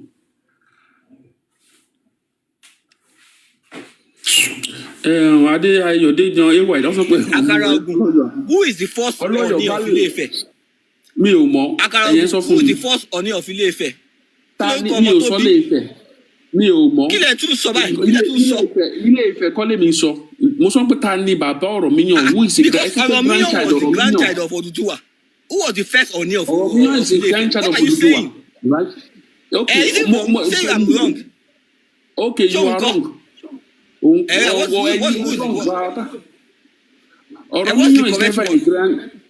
Ọ̀rọ̀míyàn is never a grandchild to Odùduwà. That's the first correction I will make to you. Oh, okay. Yes. Okay. And Odùduwà is just adopted. Kò jẹ́ kí n tiẹ̀ máa sọ kí ló ṣe mọ́ kò jẹ́ kí n tiẹ̀ máa sọ fún yín ni. Okay. Ẹ má worry. What you do is you are wrong. Because you are. Akarogun, remember that this is same you. Ti a bèrè lọ́wọ́ yín. Pé ṣé èèyàn ló tó ṣà? Ẹ are committing the same fallacy again here now. Remember that we asked you. So èèyàn ló ń di òṣà. Àbí wọ́n lè ló tó ṣà. Ẹ tún ṣe the same thing níbí báyìí. Okay, go ahead. Ẹ sọ pé ń tọ̀. Jẹ́lì ṣe wọ́pọ̀ máìkì yín. Ẹ sọ pé ń tọ̀. Now leave him alone. The same thing he did at that time. Don't best explain òrìṣà irúnmọlẹ̀ àtẹ̀yàn. AY Deji, you can come up. Ẹ sọ pé ń tọ̀ náà. Just say ń tọ̀, ká dẹ̀ move on. Jẹ́lì. You are called the first Ọọ̀ni. Ọọ̀ni are called the first Aláàfin of Ọ̀yọ́. Jẹ́lì, ẹ sọ pé ń tọ̀. You are called the first Ọọ̀ni. Whenever you Operazi, what are you saying? You are just because you think I never talk about Odùduwà as first Ọọ̀ni. If you know where I know, if you know how and where I know Àkàrà Ògùn, you will know that we've known each other. They've done this debate more than once. Okay. The same thing he did, the same thing he was doing that time too. Who is the first wife of Ọbàtálá tẹ́ ń sọ yẹn? Ọbàtálá ta ni ìyàwó ẹ̀ obìnrin tó kọ́kọ́ fẹ́. Ọkẹ́ dárúkọ ìyàwó méjì tọ́bàtálá fẹ́. Ẹ kò dárúkọ méjì péré. Ẹ bá mọ̀. Mi ò mọ̀ sá. So move on. Ẹ sọ ẹ̀kọ́ sọ pé ń tọ́. Tẹ́ bá sọ pé ń tọ́, I will tell you what I know. But if you don't say it, then we move on. Àkàrà Ògùn, planet wo ni Ọbàtálá kọ́kọ́ dá sá? Kí ló sọ? Planet wo ni Ọbàtálá kọ́kọ́ dá àbí àti ló dá ni àbí galaxy? Èmi ò mọ̀. Ṣé ń tọ́? Ṣé ẹni pé mi ṣe ń pè mí ò mọ̀ sí? Very simple. Ẹ sọ pé ń tọ́. Jẹ́lìngsì, ìgbà tó ń bá bàbá fádà rẹ̀ sọ̀rọ̀, wọ́n bá bàbá fádà rẹ̀ nípa àwọn ọmọ nǹkan táwọn ń sọ. I know the history. Christianity does not disturb my history. My history is different. I know our mythology. But even history of Oyo that is recent. Different. Christianity is about the gospel. You don't know. Because they are different. Christianity is about the gospel. It is simple. The Jewish culture is different from Yoruba culture. Jew is an ethnicity. Out of the story of why does the story of Jesus concern you as Yoruba man? What are the benefits you will gain from you accepting the story of Jesus? I'm not talking of the story in the New Testament.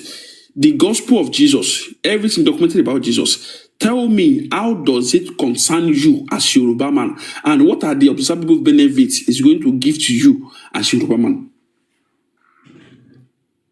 Tell me. This is one of the simplest questions you are asking. What is the message of Jesus? Love your neighbor as you love yourself. That's the goal of Jesus. The goal of Jesus is simple. Obey the laws. Love your neighbor as yourself. So how do you think the gospel does not relate to today to tomorrow? What are you saying? Jesus said, love your neighbor as yourself, right? I don't. Ṣé nǹkan tẹ́sán pé Jésù sọ ni mo fẹ́ mọ̀ nǹkan tẹ́lẹ̀ sọ. So I just want to know. Oh, yes. Go ahead and make your point. So how does that promote you as Yoruba man, sir? Mi ò fẹ́ bá yín argue pé kankan àti pé Jesus said love. Ẹ bá ń make àwọn analogy ẹ bá ti fẹ́ commit àwọn fallacy ẹ máa ń make àwọn analogy. How does remember you said the sun does not rise, the sun does not fall. Therefore, sorry, ẹ má sọ wíṣí àwọn analogy máa ń fọ́ nìkan. Because the sun is wait. Because the sun is starting, It's so therefore there is no morning, there is no night, there is no sun does not rise, the sun sets. Oh no, if you cannot engage those things, and now, so Baba is always love your neighbor as yourself. That is why Jesus is very important in our history to us Yoruba people. And ancestor, ancestor Bible or to. So, but what this Baba fails to tell us is that how loving our neighbors benefit us. That statement Jesus, okay, and we want to love our neighbor as ourselves. We want to, okay, now, how does he benefit us in Yoruba land? Number one question. Number two questions. Can Baba J Links mention any progressive country that they build their civilization based on love? By loving their neighbor, as you know, we have Japan, we have China, we have. What kind of question? Please, you can't fathom the question because of your, intellectual capacity. That is why you don't know.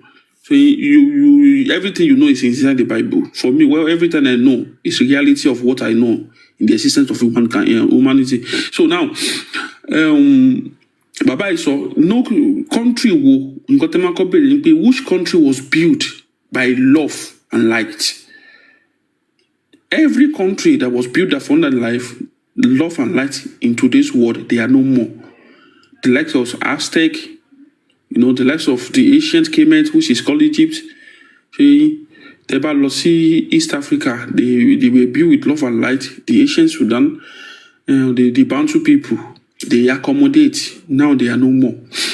So if they say love and light, the country we gone to, the likes of Sweden, Finland, the likes of Ireland, the likes of UK, the likes of USA, the likes of Brazil, Uruguay, the likes of Argentina, Italy.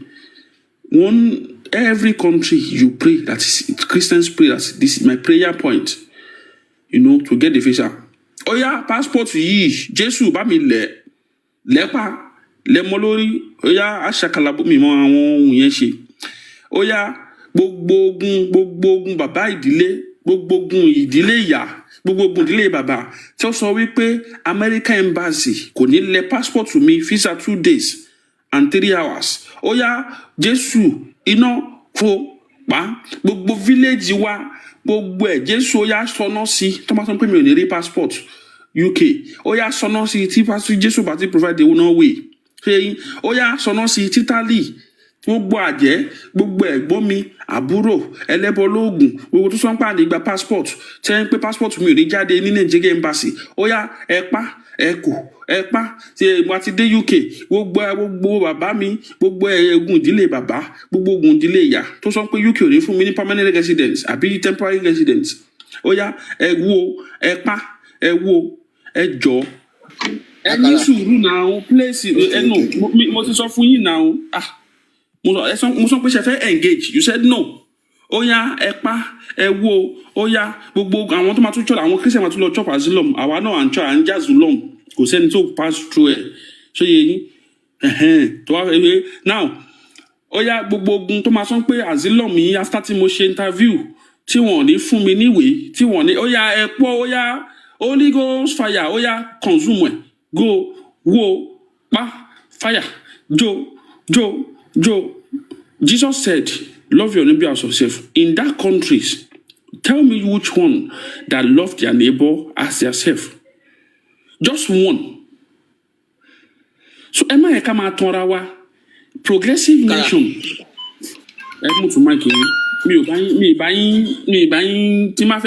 Engage. You can tell me you want to engage again. If you don't want to engage, then mute your mic. There's 2 things. We engage, but I don't like gaslighting. So, Teba so country they built with love and light. Please tell me, in most of this country, just parking tickets, you park wrongly, they will never forgive you. And if you don't pay any time, it becomes something that we will even ruin your life. They are operating based on constitution, not love. Love is a very useless thing that you cannot use to govern the love because love overlooks. Think about love èèyàn So you to bad love it, any you will find a way to cover that person. But if there is a constitution, not by ethos, constitution, law, if somebody to bad regardless of your relationship, you will go and report that person because it's no right. That's a that is the difference. No country is built by love. So Jesus is totally mumu when saying love your neighbor yourself. I will only love people based on my personal interest. To my friend love obìnrin, show be any di ó noyan. Tell pé mi ò kí ẹ̀ pọ̀yàn, ṣojú ẹ̀ fine. Tell pé mi ò kí ẹ̀ pọ̀jú, ṣó níwà gidi. So if my friend love for me, I won't share any first one to be my can this guy protect me in terms of financially, in terms of physical strength or anything? Then before to feel my fall in love, the first thing to be my own question show know that I love only physical strength in case only protect family. If this person has capability to protect family, if I decide to be with you, to build a family, it's not marriage, even marriage is not based on love. Any marriage that is based on love will crash. It is based on personal interest, mutual interest. So love your neighbor, Jesus oponuni, pẹ̀lú òfin tó ṣe yẹn. Stop telling us, and how does that benefit us? Nothing. Nothing. That statement does not benefit Yoruba.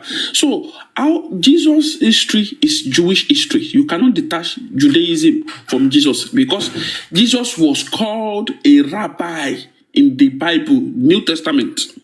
Ìgbà tó fẹ́ jí òkú dìde, rabbi ló pè ńbẹ̀, wọ́n pè ní Christ. He was called a rabbi in that story.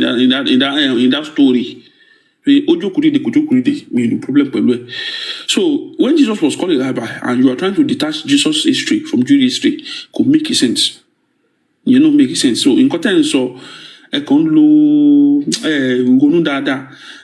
you fighting tooth and nail to defend Jewish history, but cannot do the same, use the same energy to defend your own history, which is going to promote you, make people respect you in the world. People respect the Japanese. You rarely see a Japanese just leaving their country, paying for passport, or even Korea. I'm not talking about North Korea, South Korea. They will never pray for God to give them visa to travel out and leave their country. No. So stop. Am I saying Baba Jelly? Clearly, you don't know our history. Àwọn nǹkan tó ń gbọ́ díẹ̀ bóyá tó bá lọ sọ́dọ̀ àṣẹ òrìṣà àbí tó bá lọ sí àwọn ọ̀dọ̀ queen tí jẹ́lẹ̀ sì ń gbọ́ díẹ̀ lọ́ fẹ́ máa mú wa for the wọ́n sọ pé grandchild ni Ọ̀rànmíyàn was never a grandchild tabadé sọ pé tó kọ́kọ́ dádé tó yẹ yín Ọ̀rànmíyàn kọ́kọ́ ló dádé in fact gan Ọ̀rànmíyàn kọ́ ló kọ́kọ́ dádé Ọ̀rànmíyàn ò jọba tó yẹ yín in fact gan Ọ̀yọ́ gan tiẹ̀ wà nádé wọ́n dádé o Ọ̀yọ́ gan ò nádé kò sẹ́dẹ̀ ìṣẹ̀ báyìí lọ́yọ̀ so mọ èmi ò dẹ̀ ní sọ ẹni tó kọ́kọ́ dádé àbẹ́ tó kọ́kọ́ jọba. Akara ogun smart gan I like what you are doing. Mo like bẹ́ẹ̀ ṣe mọ́jú gbogbo ẹ̀ off. ẹjọ Christian tó bá mọ̀ pa Bible àti ẹ̀bá wa. àwọn tó mọ̀ nǹkan tẹ́ àwọn tó mọ̀ lọ́ máa fi gbogbo ẹ̀ sọ̀rọ̀ ẹ̀ yọ ẹ̀. Ẹ mọ̀ pé gbogbo really event tó ní timeline tó wà well recorded nǹkan tẹ́ purpose. Event wo ló wà well recorded? Ìwọ ní bẹ́ẹ̀ náà. First and foremost, which event is well recorded, sir? Thank you for everything. Calm down. Calm down. Bye. Let him not sorrow. I'm okay. Let the host, boy. Me back sorrow. Akara ogun. Kí ọ̀rọ̀ Ifá. Kí ni a fi ń ṣe lónìí ná? Dòní. Àìsàn Ifá kí la fi ń ṣe dòní. Kí ló bí pé bó ní ṣe rí ọ̀la òrí bẹ́ẹ̀ ló mú babaláwo Ọláòdá fa ojoojúmọ́ kí ló bí àwọn ọ̀rọ̀ yẹn torí ẹ̀kọ́ ti Jésù gbàdúrà ẹ̀ ń sọ sí is it that when you are trying to demonize people basically doing the same thing. ẹ̀tọ́ ọ̀rọ̀ tẹ sọ náà.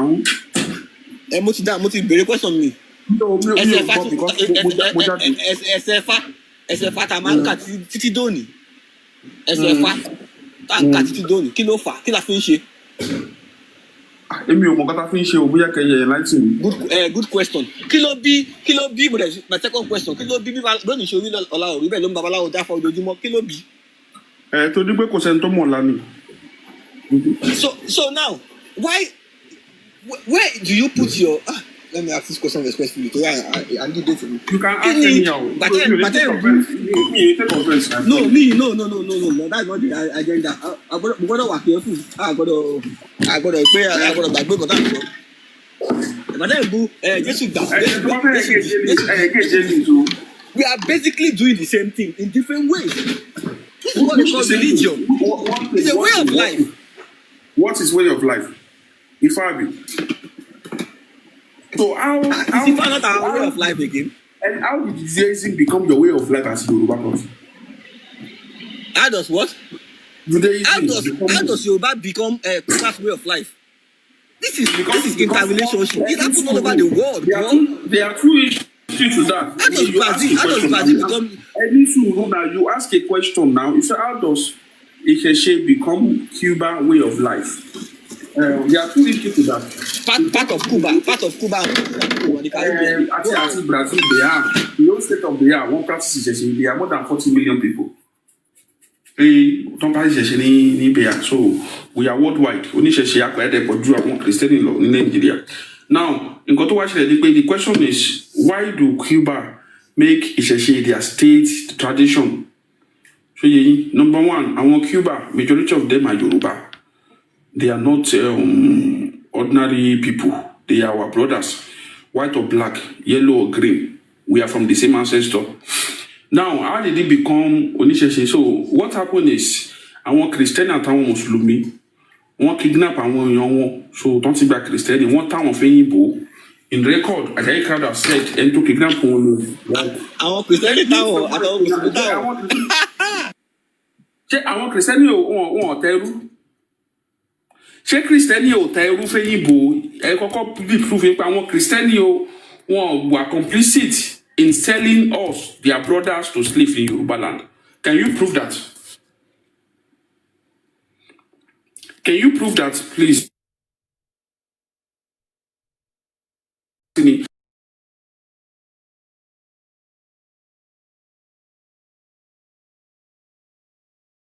Richest slave trader in Yoruba land.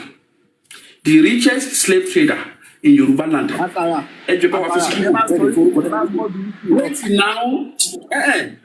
Wait, the richest slave trader in Yoruba land. I mean, statement of me.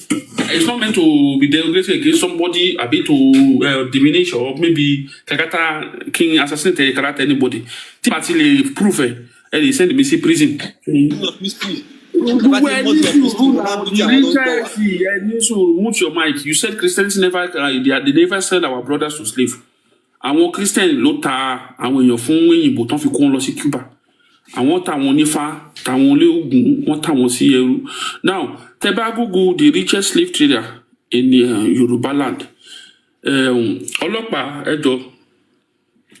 Ẹ bá wa Google the richest slave trader in Yoruba land. So, the reason tó jẹ́ wípé a fi rí àwọn oníṣẹ̀ṣe ní Cuba. There are two reasons. I can solve the case. I can solve the first reason. The second reason is this: if I think about the revolution, revolution, so we take over control the influence of America through the political system there. So, Baba wa ni ana. So ni tí wọ́n ti do òrìṣà. So tí wọ́n ti lọ sí ipò, wọ́n ti lọ bá àwọn bàbá wa irú mọlẹ̀, wọ́n ti mọ̀ ọ́tọ́. Wọ́n send the babaláwo sí Cuba. So babaláwo yẹn ló guide Fidel Castro time to attack, time to lay low. Ẹ fúnróyè Tinubu ẹ fúnróyè. Ẹ máa ti ẹ ṣe dúró ẹ náà. Now. Ẹ jẹ́ kí máa lọ wà sálẹ̀ tẹ́ bá fẹ́ gbẹ́ lómi wọlé. Bàbá dúró mo fẹ́ kẹ́ sọ̀rọ̀ nípa ẹ má bínú bàbá mi mú bẹ̀yìn ní ẹjọ́. Ẹ ṣì dúró díẹ̀ kí n fọ́n fi school bàbá. So bàbá wa ò ní àná tẹ́ bá lọ́wọ́ history yẹn. Bàbá wa send Ifá babaláwo. So babaláwo yẹn òun ló guide Fidel Castro bó ṣe win ní ogun yẹn. Nǹkan tó yẹ kán lọ, ibi tó yẹ kán dó sí, ṣé guerrilla warfare ni kán lọ, ìgbà tó yẹ kán attack. Yẹ kán ní sùúrù ni, kán rúbọ, kán ṣẹbọ, kán méwé, kán ja, òun ló títí tán fi win ní ogun yẹn. Torí ẹ̀ ni pé Fidel Castro tẹ bá rí Brazilian president ìgbà tó ní lọ síbẹ̀ tí kíní Ṣóyínká lọ síbẹ̀ inú ẹ̀ dùn bó ṣe rí lórí Ṣóyínká because oníṣẹ̀ṣe níyàwó ẹ̀ èṣù níyàwó president of Brazil èṣù ní ancestor tọ̀dọ̀ ìyàwó ẹ̀ Ifá dẹ̀ ni president of Brazil Ifá ló gbé dé president position wọ́n ń bo èṣù wọ́n dẹ̀ ń dá Ifá òun ló sọ di president so ó invite Ọọ̀ni ẹ wo bó ṣe fún Ọọ̀ni be fitting welcome Wọlé Ṣóyínká inú ẹ̀ dùn gan because ológun ṣóògùn ni Wọlé Ṣóyínká ní bọ̀ ni Ògún ni àbí Ṣàngó mi ìtẹ́mú tí a gbé nǹkan méjèèjì ni now bàbá wa sẹ́ǹdì babaláwo láti Ilé Ifẹ̀ láti lọ bá bọ́n ṣe máa ń ṣe lẹ́yìn àtijọ́ tó ń pa àwọn ológun wọn máa ń babaláwo dání àmọ́ bá wọn dáfá láti lọ bá Fidel Castro dáfá babaláwo yẹn òun ni ó jẹ́ kí wọ́n win ní ogun yẹn so bí Fidel Castro bó ṣe recognize ìṣẹ̀ṣe as the real tradition the only traditions so yẹn the superior tradition in Cuba that is second way the first way ni ìtawà first lọ́nsìn now ancestor ọdọwọ yín ta ni wọ́n kọ síbẹ̀ who is the richest slave trader in Yoruba land. Ẹfúnróyè Tinubu. Ẹ wá bèrè pé ṣé Ẹfúnróyè Tinubu how many churches ni Ẹfúnróyè Tinubu build with slave trade money? Yes, how many churches how many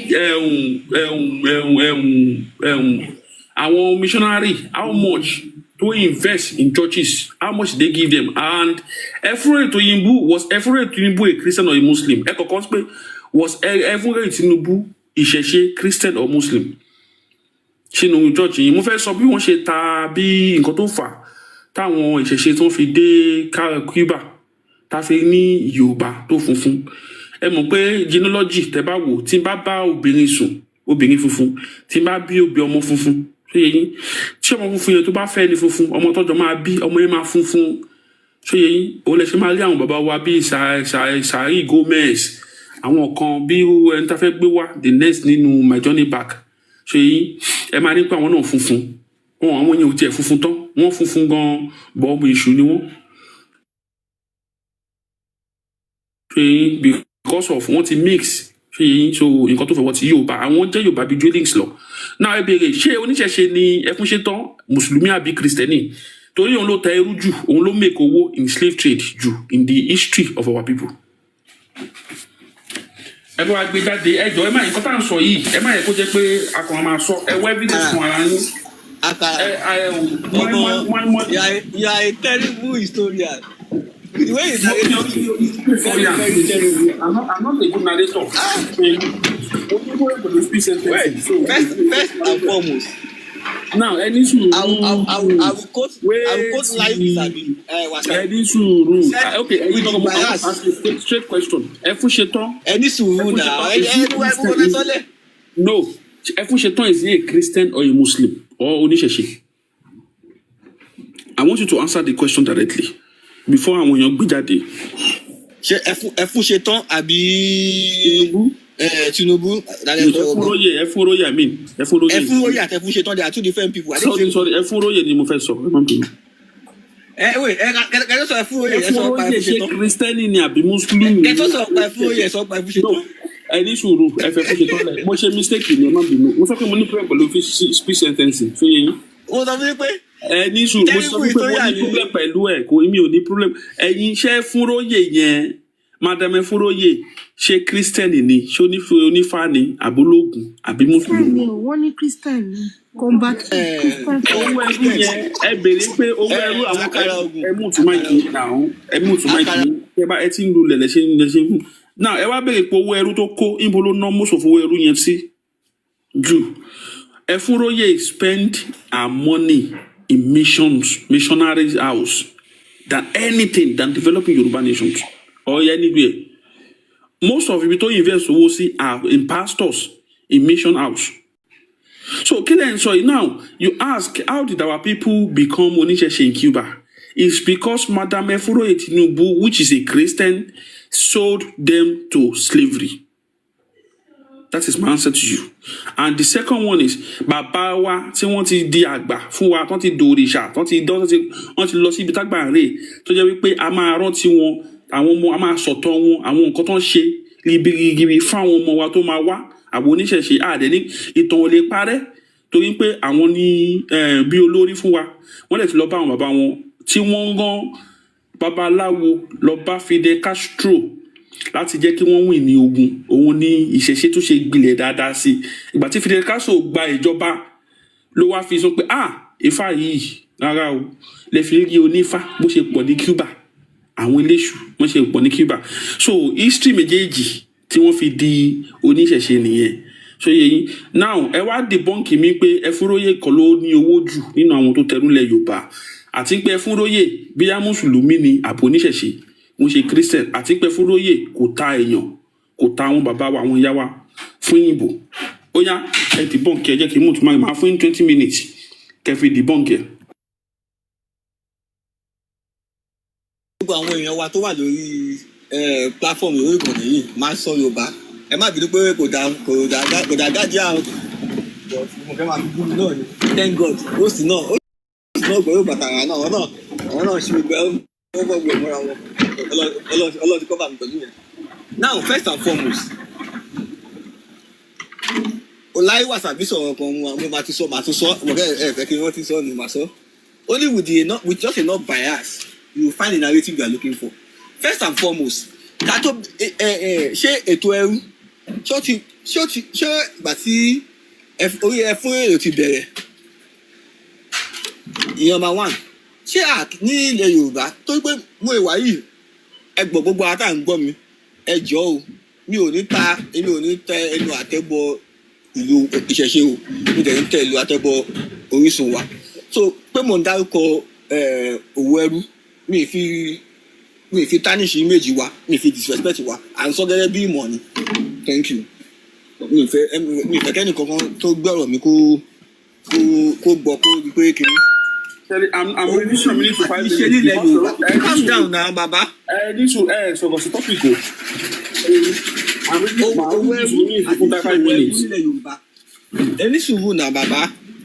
Is a bias. You are trying to become a bias about Ẹfúnróyè, and I'm going to get Ẹfúnróyè. That Ẹfúnróyè is a Christian is not false. That she's a slave trader is not false. But the question is, you centered around trading of slaves to the Caribbean as Ẹfúnróyè is the one who championed it. No, that's complete false.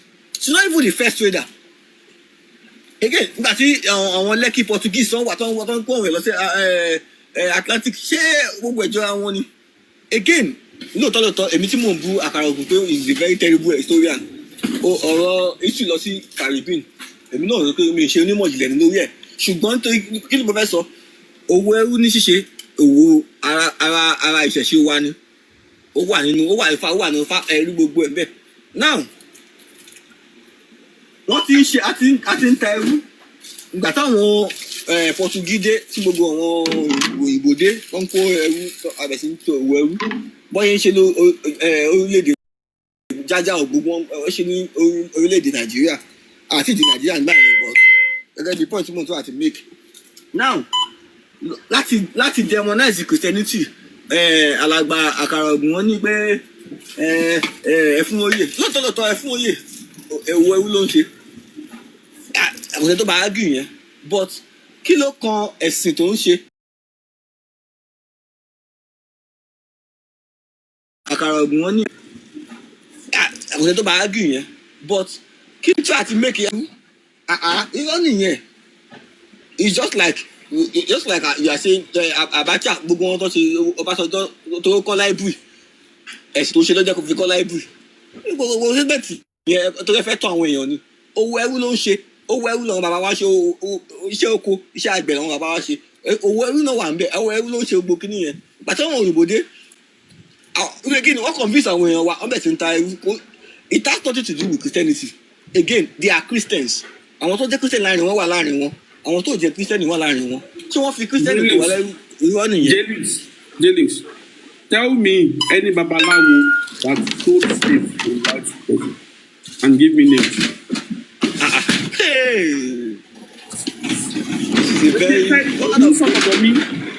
Now it become apologetic. O sí nǹkan tó ṣe òwò ẹrú náà ní. Ìgbà tá a sọ tó fẹ́ sọ̀rọ̀ wọ́n sọ pé báwo làwọn Cuba wọ́n ṣe gba ìṣẹ̀ṣe ṣé yé yín now ìgbà tí mo fún wọn evidence pé the richest slave trader is a Christian. She converted to a Christian before having mind to sell his own brother. She sell his own brother to slavery. She needed to convert to Christian so she can justify forgiveness. That Emo, mo ti gba Jésù, nǹkan anything tí bá ṣe, I will be forgiven. And I give you an evidence that Efuroye, Madam Efuroye used most of the money. She traded with slaves to build churches, mission house, sponsor a lot of missionaries and pastors in Yoruba land, not for our benefits. So now, you now become apologetic. Kò ń ṣe ká wo bẹ́ẹ̀ ọmọ Yorùbá náà ni kò sí nǹkan tẹ́sí ẹ̀ ní ṣe ìyá ń tẹ irú. Okay, mo sọ pé mo agree because Ajayi Crowther also recorded a Shiite to kidnap him and sell him to slavery to the Portuguese, which in context all right. Now give me the name of Babalawo that sold our ancestors to the Portuguese or to the English or to the Arab. Ejo. Question is very big. I don't have the name of Babalawo. The question is that I'm going to move on from you. What did I know now? The question is kò sí ọba nílẹ̀ Yorùbá. Ọba ọyẹ fún mi lórúkọ ọba tó tẹ ẹrú sẹ. Fún mi ní orúkọ, I need name. Ṣé kí n tún dárúkọ Christian mi tó ta irú fún yín? Fún mi ní name. Ṣé bá ṣe kọ history ní tẹ́lifíṣọ̀ yẹn? Give me a name of Babalawo. Is it about their religion or slavery? Babalawo are not religious. They are the custodian of our traditions and culture.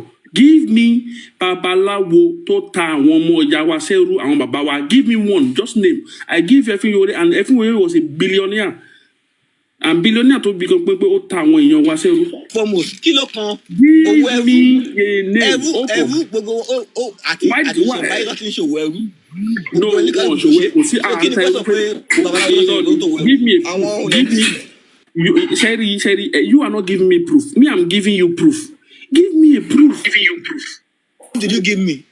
With your thwarted history. Efunyoye Tinubu, is he a Christian or no? Is she a Christian or no?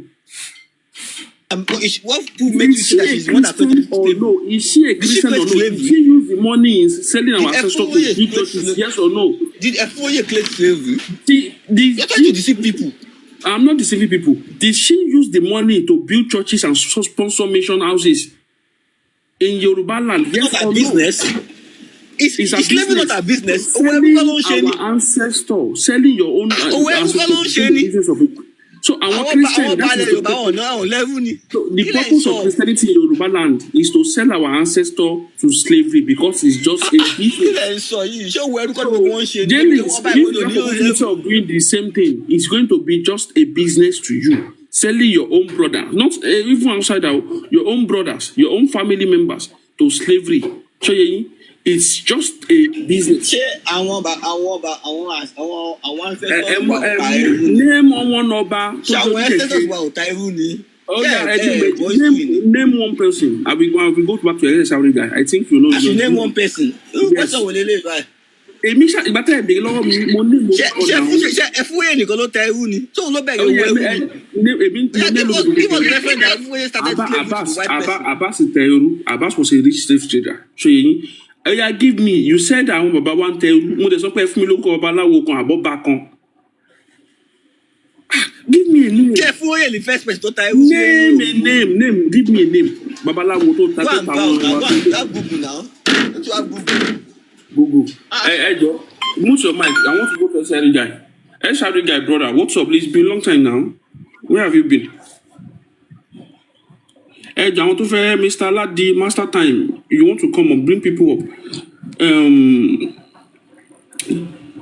Tebati Kanyimo Kona, Lemama Lo, emotion, we should love and life. It's not like that. It's just a business. So, hey, Shari guy, you there? Ẹ tó wá fẹ́ wá sókè jọ please send the request bàbá Fárínú ẹ sọ̀rọ̀ yín bàbá mi ká lè mú. Kò ṣe pé mo fẹ́ sọ̀rọ̀ mo sọ pé mo fẹ́ kẹ́ excuse mi pé mo fẹ́ sọ̀kalẹ̀ máa wà comment section. Maybe àní máa wà comment section pé in case tí ẹ bá comment ní àwọn èèyàn tá a fẹ́ wá. Torí nípa mo ń ṣe àwọn nǹkan kan lọ́wọ́. ẹ fún yẹn ló bẹ̀rẹ̀ òwò ẹrú pẹ̀lú àwọn òyìnbó ẹ bẹ̀rẹ̀ Baba fún wa Johnny, reference. okay, Mo kí yín sà. Mute your mic. You don't have argument. Ẹ jẹ́ kí wọ́n jàre Mute your mic. ẹ You jẹ́ don't have kí wọ́n argument. I want to engage Esarika. Esarika is my brother. Please, just admit you don't want to. So, Esarika, brother, where have you been? It's long time. It's almost a month. You're not here. Brother, where have you been? Good evening, sir. Good evening. Yeah, I've been busy, sir. Yes, sir. So, we are discussing a very special topic today. Tentelaman discuss salvation.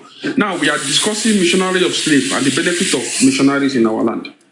And we have been discussing it for the past 3 hours now with Jailings. But Jailings is I don't know. I think he's not well grounded in history of his own people. Because when I started scrutinizing his statements, he became reluctant to answer some questions. So, can you explain to us what are the benefits of missionaries in Yoruba land? What are the purpose of missionaries in Yoruba land? And what are the observed benefits we can actually say, okay, these are the things that we benefited from them? Okay, beautiful question.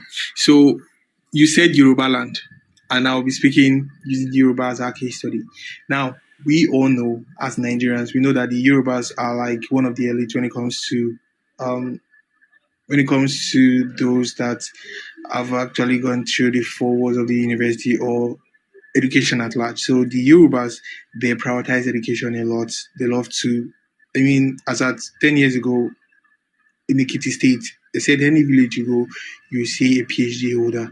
And today we can see Southwest region has a lot of universities. I'm talking about Nigeria. I'm using the Yoruba people as a case study. So the Yoruba people, these guys are very exceptional. They're very smart. They love education a lot. If you go to the United States, you see them as lecturers. Great people. Now, how were they able to achieve this feat? They were able to do this because of the missionaries that came in. So if you look at the first secondary school in Nigeria, it was in the western region. If you look at I schooled in Ijebu-Ode, and I do understand that there are a lot of schools in Ijebu-Ode that have been for more than 100 years. Even in Lagos State, if you go to CMS, if you go to Igbobi, there are a lot of schools that have been there for many years. So now, this came to be through the Christian missionaries. You might say, oh, it doesn't make sense for Christians to come. Truth be told, if the Christian missionaries had not ventured into Nigeria, I promise you, we would have been like people from Equatorial Guinea, not Equatorial Guinea.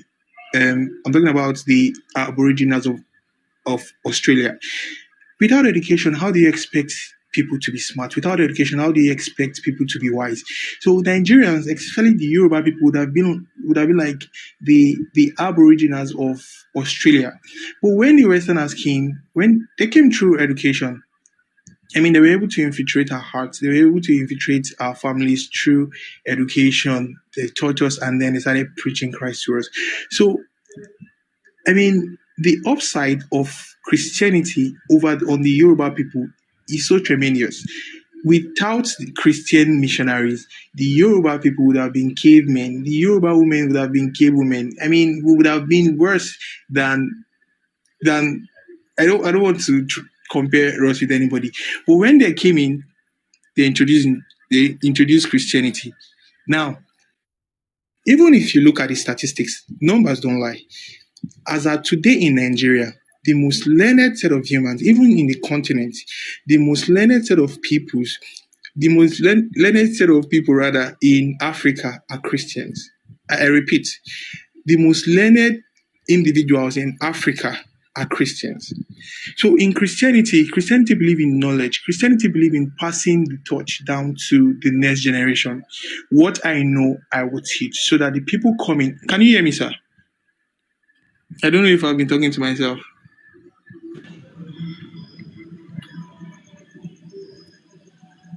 No, hello, sir, can you hear me? Yourself, I just want you to, You're not talking to yourself. We are and everything. The continent at large, go and learn Yoruba. Christians are the most. I'm breaking a law. Because when you come, I don't speak English very good, but I try to speak English. Normally, my people, they don't like it. So try to learn Yoruba. It's very important for you to understand. Okay, Go ahead. Yes, sir. Okay. Go ahead. Yes, sir. Yes, sir. So, let me speak between. So it makes sense, say Christianity come Nigeria, because if Christianity no come Nigeria, we no go this smart. The Yoruba people would have been so docile. But today, when the Yoruba man, I mean, if you look at, I saw the list of rich Black Americans, and I saw Yorubas there. How those Yoruba they get there? Because they go school, and many of them are Christians. So believe you me, if Christianity if the Yoruba people had rejected Christianity when they set their feet on our land, I promise you would have been so worse. But because we accepted them, in all fairness, look at Ibadan. Many people call Ibadan brown roof. When you look at Ibadan, if you are a wise person who understands geography, who understands archaeology, who understands, history, you know that Ibadan is an ancient city, and those brown roofs are signs of ancient civilization. Look at Ibadan many years ago. So understand this. The Yoruba people accepted Christianity, and Christianity benefited them. Even most of our Oba who claim to do Isheshi, they saw the benefit of Christianity. If I accept these people, they come into our land, they don't foment trouble, they teach our children mathematics, English, how to talk. They allow us to come to their country. Yes, racist they to some extent, but the Bible never condoned racism. So understand this: Christianity benefits the Yoruba people a lot, and it still they benefit us. So it makes sense to say, okay, at some point, some of these Christians collude with the missionaries, but you need to first understand that the missionaries came and the imperialists came, and both of them did their job. So because both of them were white-skinned individuals doesn't mean that they came for the same purpose.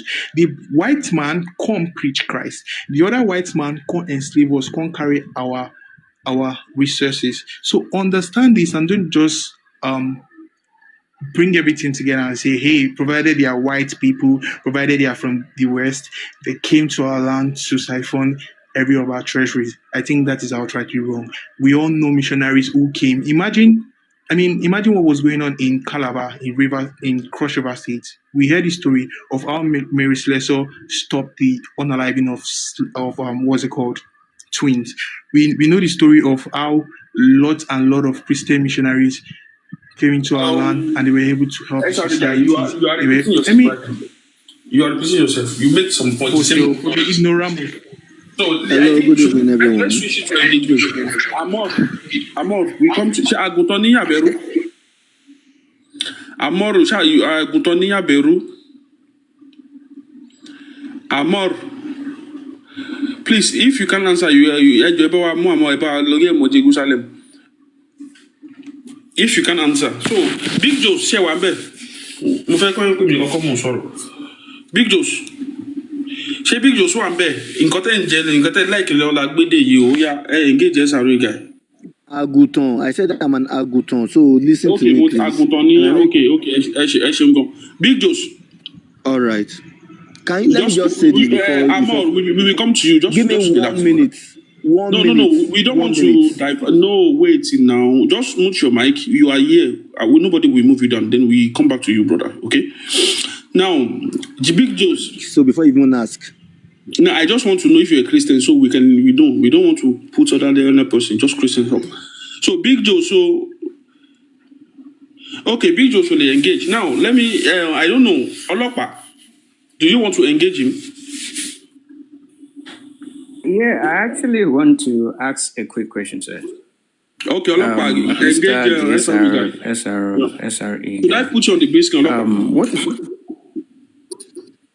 Because if you want to... Mr. SRE, what is education, sir? Wait, please.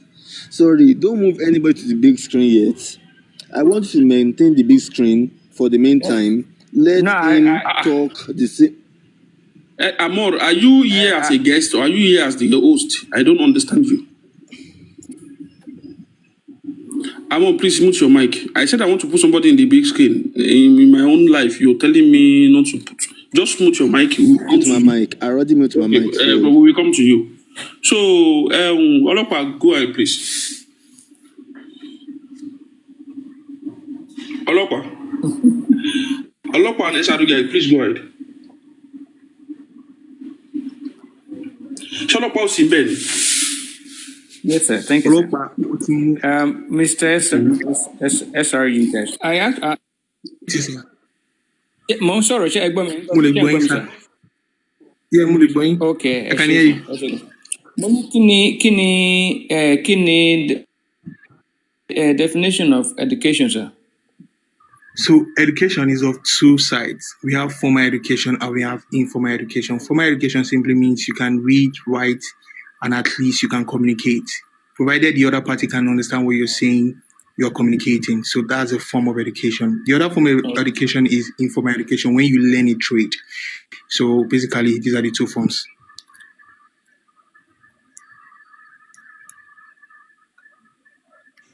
Okay, so are you saying to me that before colonialism, before the missionaries, we are not communicating, we're not counting, we're not trading, we're not doing all this stuff that you mentioned? So, beautiful question. We're actually doing all of them, right? So we were civilized at our own level or in our own eyes. So this is what I'm saying. Can you hear me? I'm not. Hold up, Baba, hold up. So this is what you need to understand. We were civilized. However, our civilization was still within the domain of our people. So when it comes to hold up, if you want to penetrate the world, if you want to stand out, you need to move out. You need to level up. So this is what I'm trying to say. The reason the West came, I mean, we needed to understand that, hey, the world is not just Ile-Ife. My brother, SRE. Hold up now. You raised the question. Can I please respond? If you want to stand out, you should be ready to explore. You should be ready to leave your safe space. So they came in, they taught us mathematics so that we need to understand the global standard of mathematics, understand how to communicate on a broader scale. So it's not just about understanding what are you or this. It's fine, we were civilized, but we needed to stand out. So thank God they came, bro. Okay. Thank you very much. Technology do you know? Can you count 1, 2, 3 in Yoruba, sir? You have the streets where I know Sabi. Mr. Amon, on the man on mute.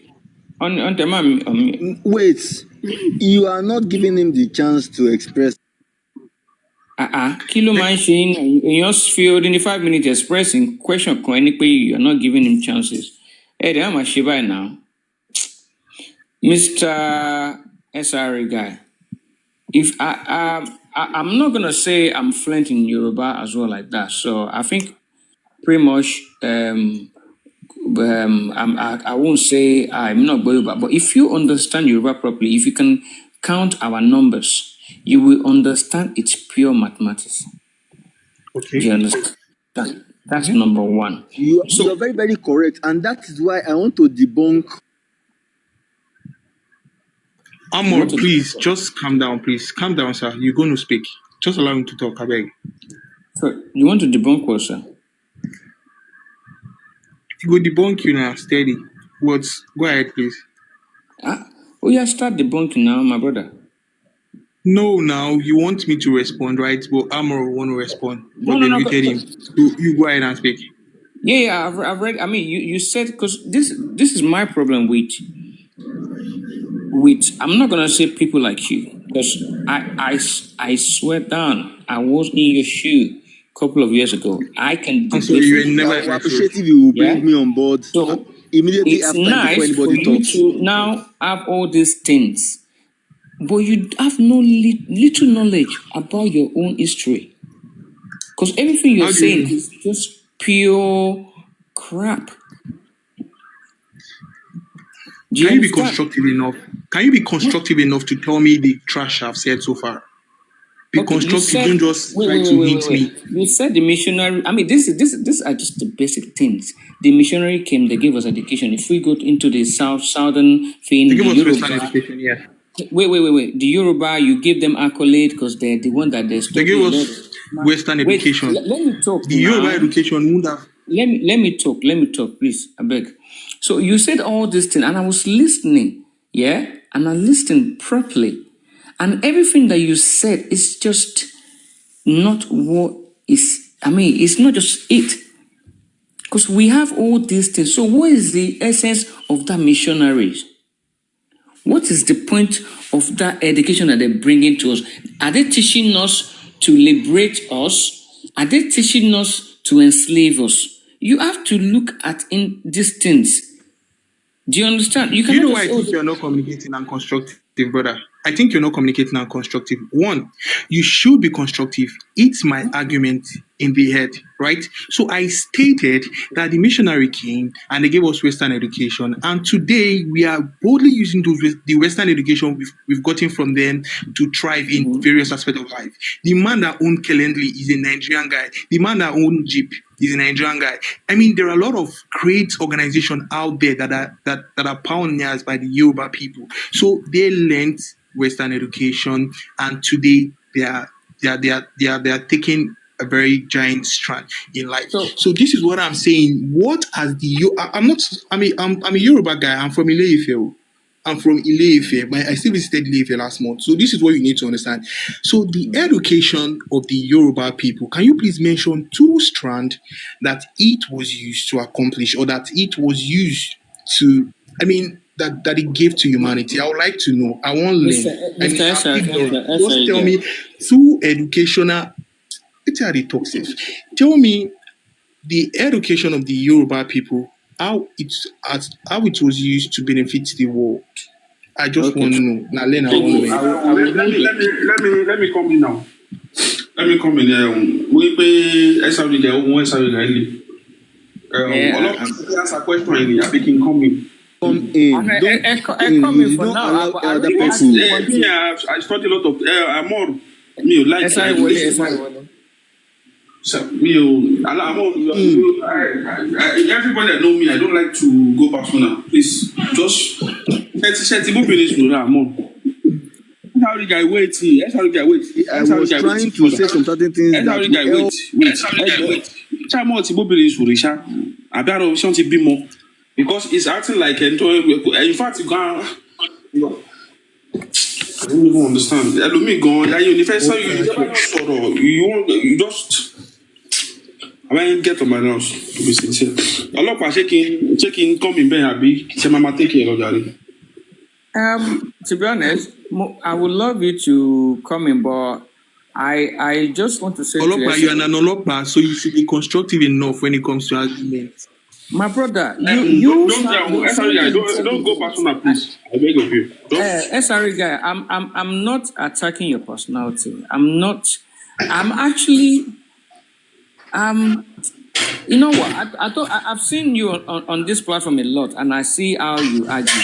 And I don't want to use the word that is in my mouth right now, in my head. Do you understand? Because when you talk about what has our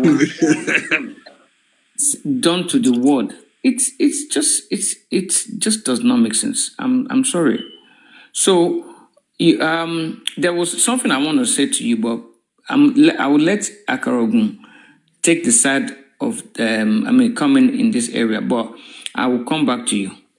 All right, because I'm more and all that stuff just doing my head in. But I don't really want to attack your personality because the way you're talking, you sound intelligent, but I don't know if you are actually intelligent.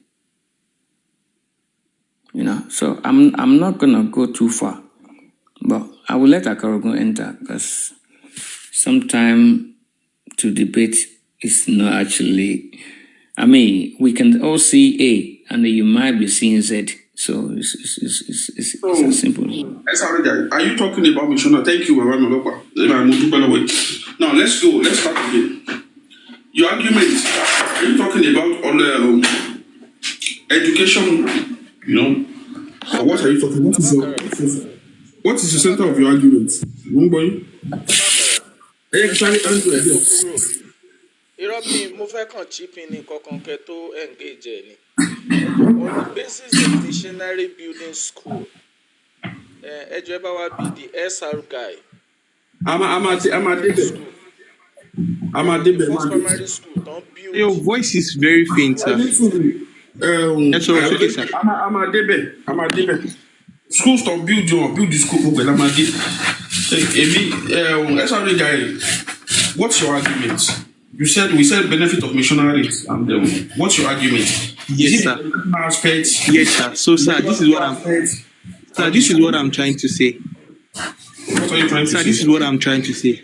I can hear the you. Yoruba educational system would have limited the Yoruba people to just being local champions.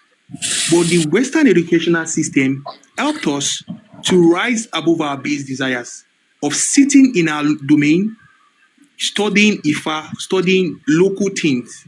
But when we accepted, and I'm talking about the Yoruba people now because Yoruba is our case study. When the Yoruba people accepted education, today in the Western region, I mean, the Yoruba people, I'm talking about Nigeria. I'm going to be using Nigeria as a case study because the Yoruba people reside majorly in Nigeria, right?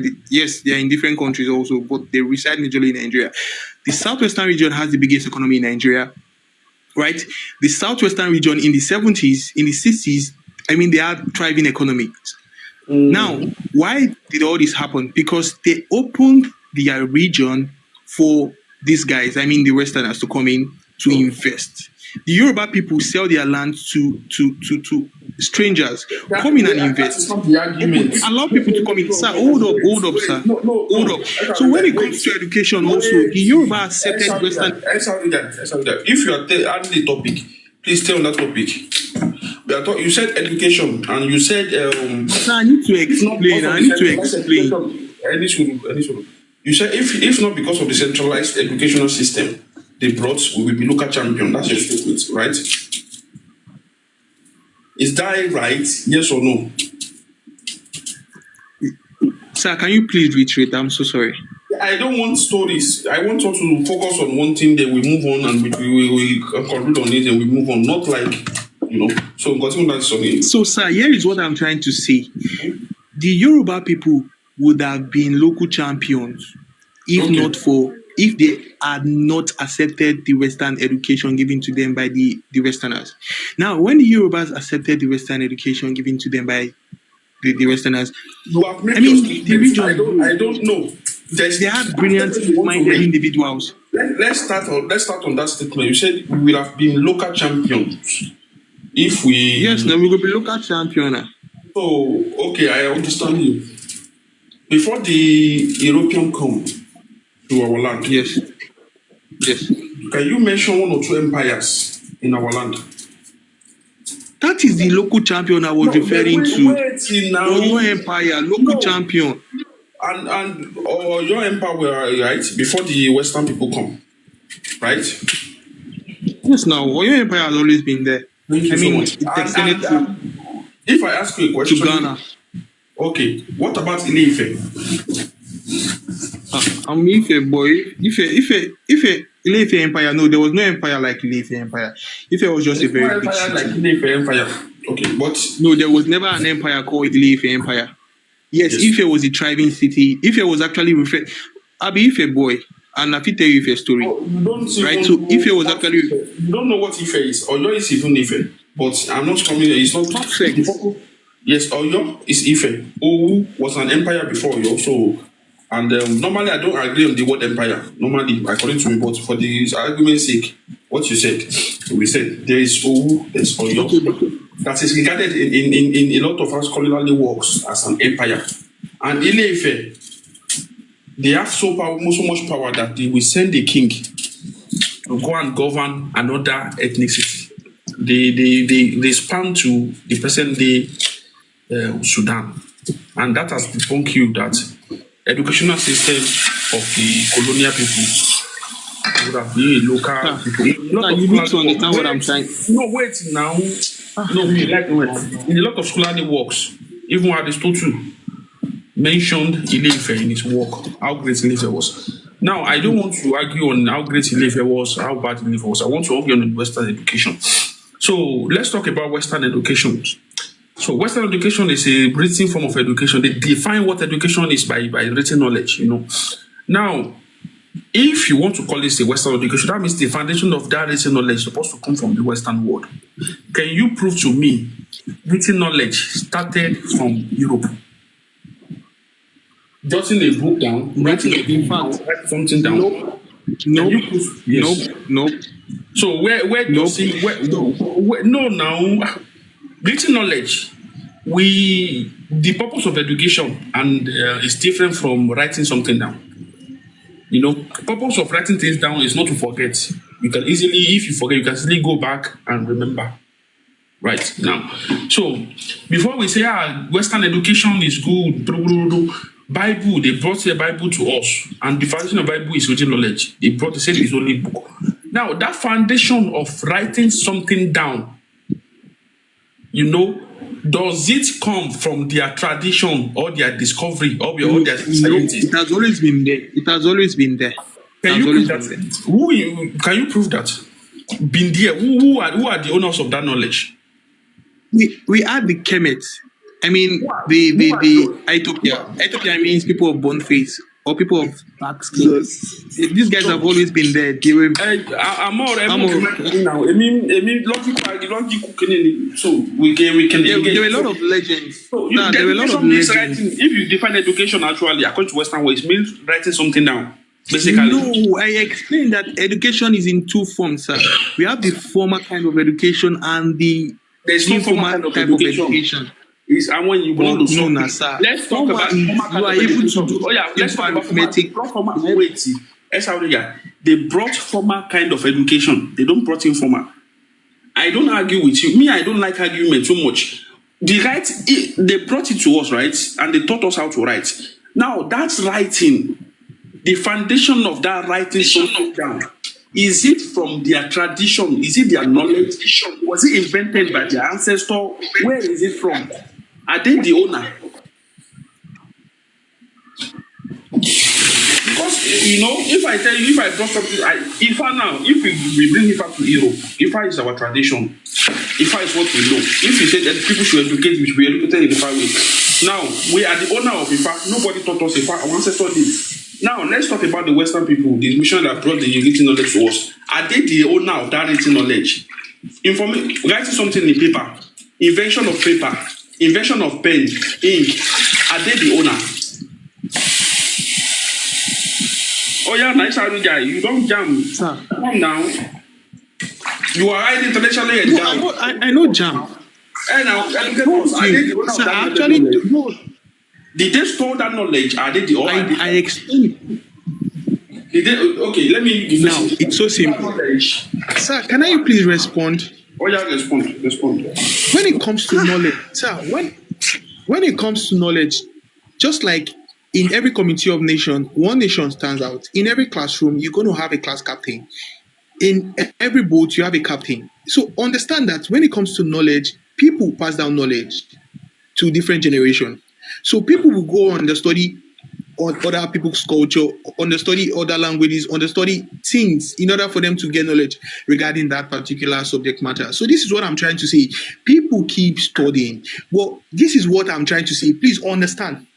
Nobody said the Yorubas were not champions. I was only saying they were going to remain local champions if they had not accepted the Western form of education. Let's talk about okay. This is why I don't like debate. My question is very direct. You said they will become local champion, right?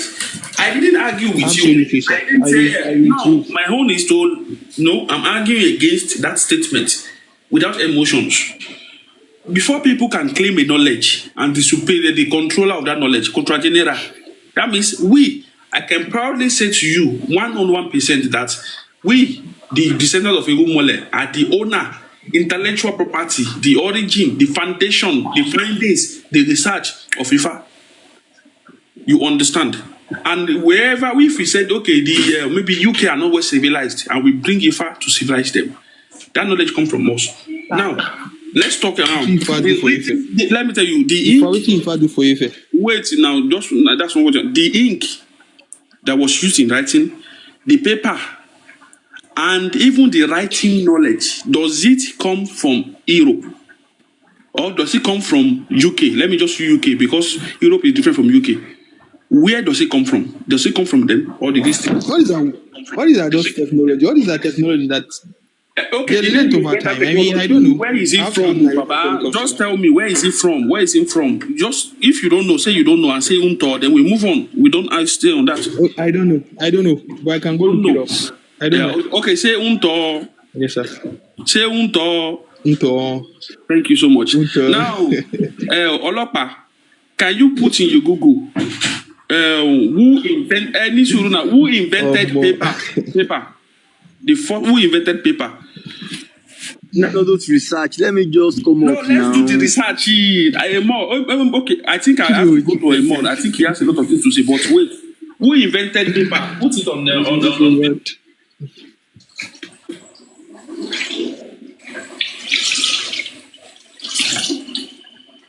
So, and you should know who invented paper and even ink. Even the bomb you are using now, it was not invented by them. Guns was not invented by them. None of the technology you are proud of was invented by. It was invented by those people you call locals, primitives. Even you are a coder. The code you know how to code. The code, the foundation of your code does not come from them. They don't have base 10, in their traditions. They only have it in Yoruba land. So probably if there is no IFA, there will not be computer coding. You should know that. I have a video documentary of what I'm saying. It's in my Telegram. If you want, I can send it to you. I just forward it to you. Emotional argument, I don't do it. Fact. Who invented paper and ink? Chat. London South Street, who invented paper and ink?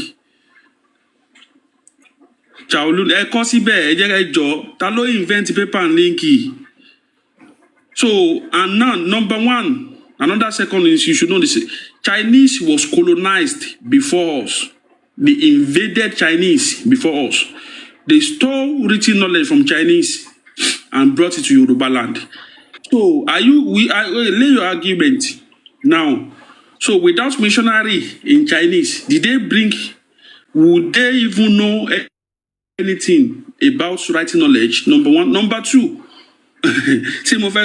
so, are Chinese also primitive people? Without European, they will not be, we will not be globalized. Oh, yeah. That's how they get your argument. Okay now. The Chinese actually accepted Western education. It's not Chinese. The Chinese accepted Western education. They only choose not to accept the Western way of life.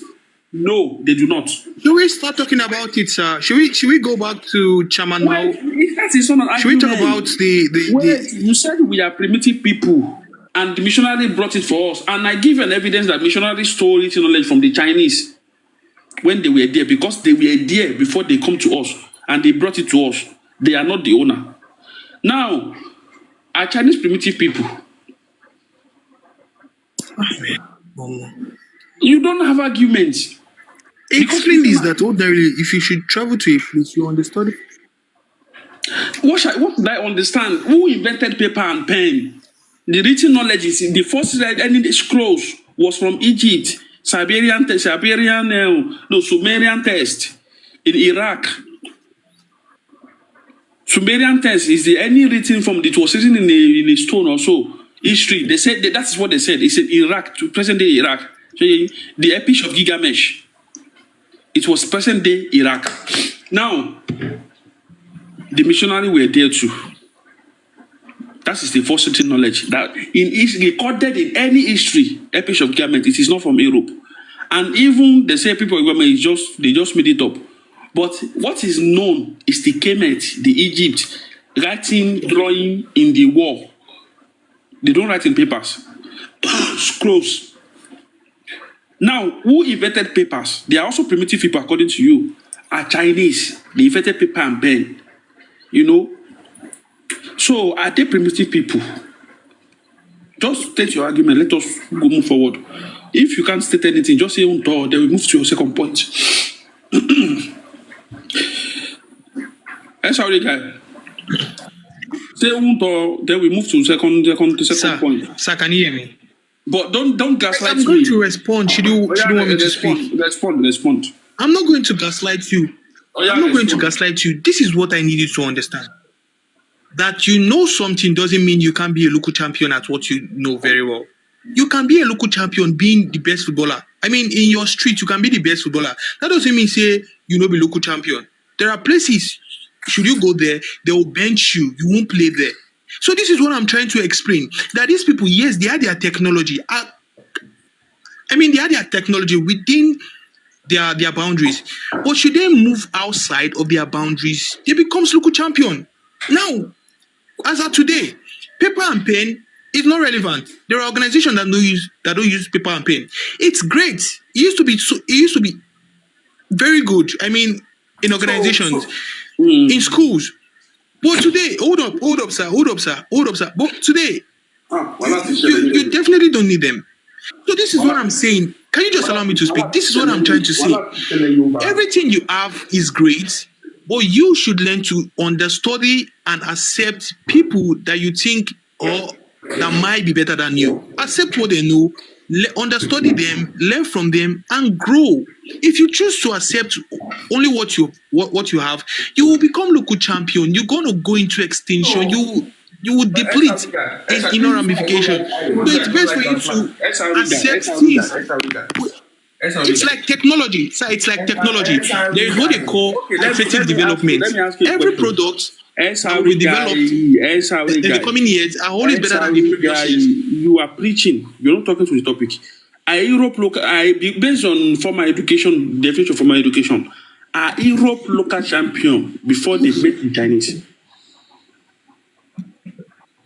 Based on your argument. Now, they are no local champion. Why? Because they are using they are not local champions. Why? Because they are using Western education to further develop the world. It's called iterative development. Using what they've learned. When it comes to Ifa remains stagnant. Ifa no they go. Ifa no they move from one point to the other. No iterative development. It's always the same. Always pouring blood on Shigidi. My question is very simple. Before the European met with the UK people, met with the Chinese, because UK brought this thing to us, are they local champion too? Just answer the question. Unmute your mic. It's very annoying. Sorry, you know.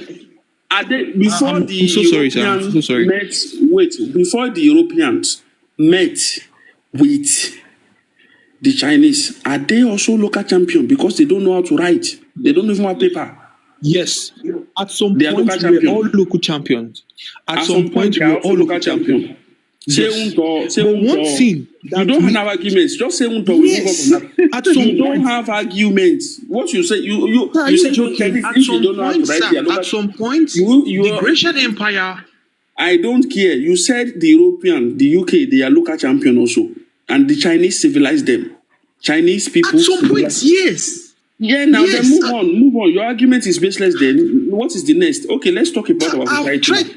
I've tried to explain to you that for you to get to that, you said they are also you local need champion. to take information from. No, I don't want explanation. You already admitted. Yes, sir. Yes, sir. No, I don't. Joeba make Tinka was okay. The Chinese were local champion. If they were not local champion, they wouldn't have ceded Hong Kong to the British for 99 years. Baba, I don't know because I'm less interested in that. Yeah, Adesho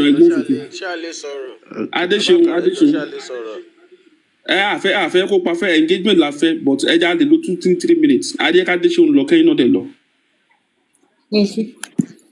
Adesho ní nǹkan tó fẹ́ sọ 3 minutes. Erasmus pàṣẹ yín lèmi kan fẹ́ sọ. So wọ́n ní àwọn Chinese wọ́n wá primitive, but according to this history now, mo ti send ẹ̀ sí pictures òun náà ló wà ní screen wáyé. So okay, tabaka ń sìn ṣàlèkà. This book is The West and the Rest of Us.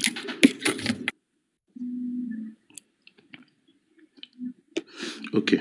For for nearly 6 centuries. For nearly 6 centuries now, Western Europe and its diaspora have been disturbing the peace of the world, enlightened through their renaissance by the learning of the ancient Mediterranean, armed with the gun, the making of whose powder they had learned from Chinese firecrackers, equipping their ships with latent sails, astrolabes, and nautical compasses, all invented by the Chinese and transmitted to them by Arabs. So in fact, kò kí ń ṣe pé wọ́n lọ lẹ́nìí lọ́dọ̀ àwọn Chinese gan.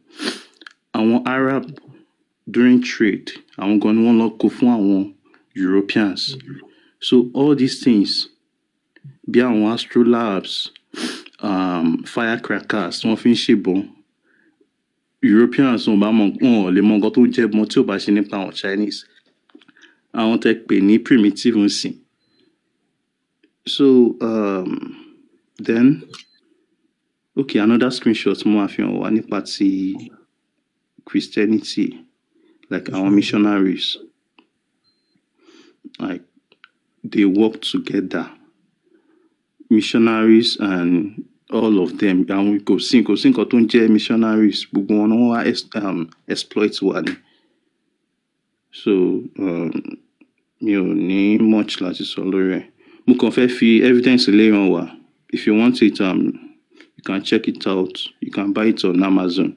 The West and the Rest of Us by Chinwezu. So Europeans won't really invent anything like that. Copy no one shit. So ẹ ṣé. Oh, abẹ́ ìṣọ̀mọ̀ wà rẹ̀ gbóhùn sókè.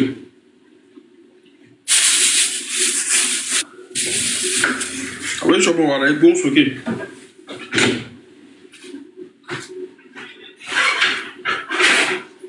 Ṣáṣì wà bẹ́ṣà.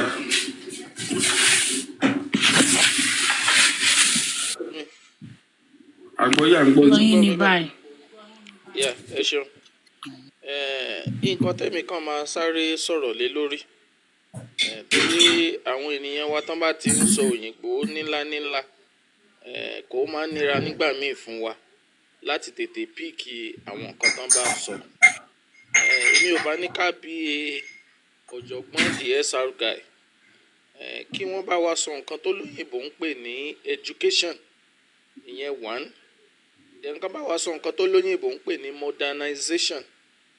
Then kán dẹ̀ bá wa sọ nǹkan tí olóyìnbó ń pè ní civilization.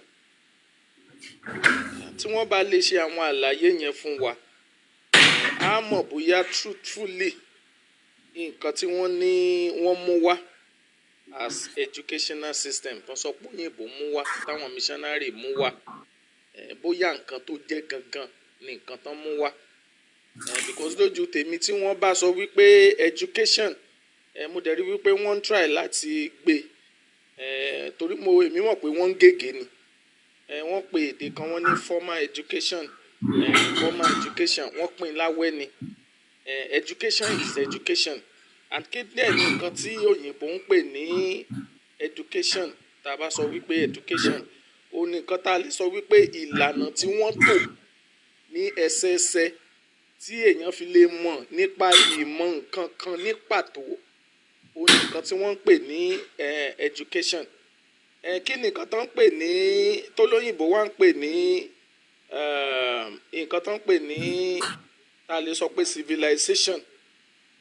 Ó ní nǹkan tí a lè sọ wípé ìlànà tí àwọn èèyàn kan là lélẹ̀ ní àárín ara wọn, tí wọ́n fi ń ṣèjọba láàárín ara wọn, tí wọ́n fi ń ṣètò ìdálù wọn, tí wọ́n fi ń sọ wípé òkè bá a ṣe ń dáko rèé, bí a ṣe ń wọṣọ rèé, ìyẹn ni wọ́n ń pè ní civilization. Kí ni nǹkan tó wá ń pè ní modernization ní ọ̀dọ̀ wọn gangan? Ó ní nǹkan téèyàn lè pè ní ìlànà tí ìran kọ̀ọ̀kan tó fi ń gbé ara ẹ̀, tó fi ń yíra padà pé òkè o tẹ́lẹ̀ o aṣọ ogbó nìkan là ń wọ̀ ayíra padà láti bẹ̀ a wọ aṣọ ogbó mọ́ a bẹ̀rẹ̀ sí ń wọ aṣọ gidi tẹ́lẹ̀ o a máa ń pa kájà ni a pa kájà mọ́ a bẹ̀rẹ̀ sí ń rán aṣọ nǹkan tó yìnbó ń pè ní modernization nìyẹn mo rí i pé nínú ọ̀rọ̀ tó ń sọ àwọn ọ̀rọ̀ yẹn gbòógì yẹn mẹ́tẹ̀ẹ̀ta wọ́n ń gbé kọlura wọn education wọ́n ń jẹ́ pọ̀ mọ́ modernization wọ́n dẹ̀ ń jẹ́ pọ̀ mọ́ civilization tí wọ́n bá lè yànnà náà fún wa wọ́n mọ̀ àní máa lọ síwájú lọ sẹ́yìn yóò yé àwọn gangan fúnra wọn then nípa education àwọn èèyàn aláwọ̀ dúdú èèyàn wa tán kó lẹ́rú tó padà tí wọ́n bẹ̀rẹ̀ the first primary school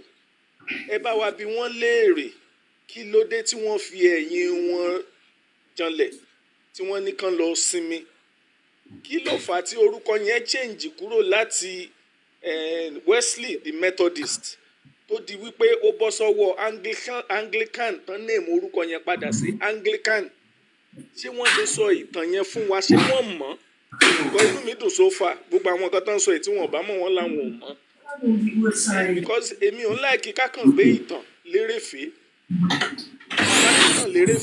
káwá máa tẹnu mọ́ èyí tán ń tà síta propaganda láì dig deep èèyàn aláwọ̀ dúdú ọmọ wa Yorùbá tán kó lẹ́rú tó lọ tó dé òun ló bẹ̀rẹ̀ the first primary school wọ́n gbà lọ́wọ́ ẹ̀ wọ́n dẹ̀ recreate ẹ̀ sí structure títí wọn kí ló fà á tí wọ́n lé ẹni yẹn kúrò gbogbo àwọn nǹkan yìí ló máa jẹ́ kójú wa là sáwọn àṣírí kọ̀ọ̀kan tó ń fi pamọ́ ẹ ṣeun èmi ò ní sọ jù yẹn lọ for now ẹ ṣe.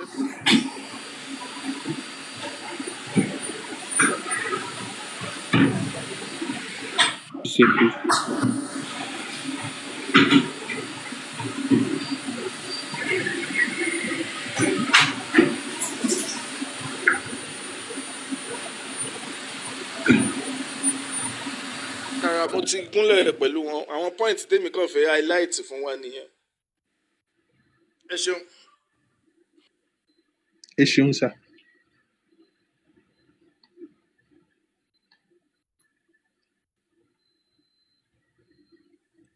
lè béèrè wọ́n dàbí pé fẹ́ béèrè ẹ lè béèrè tí nǹkan náà ti wà lókè.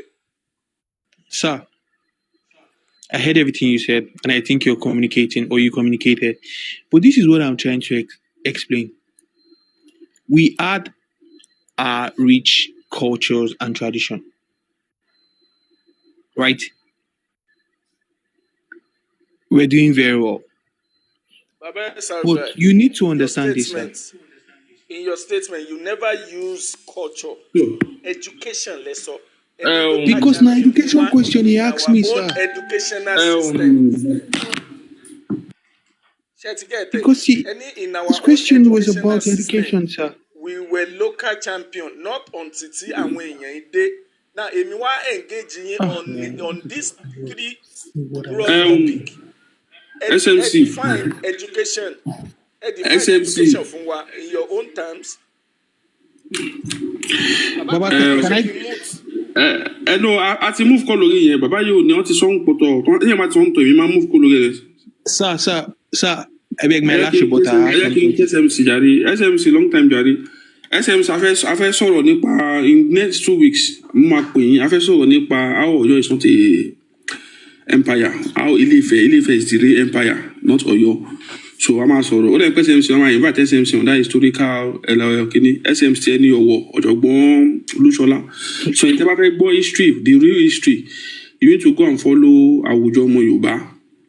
Àwùjọ, that means Àwùjọ on TikTok. So we are going to be discussing history, a lot of history on that day, and we are going to spend more than 7 hours.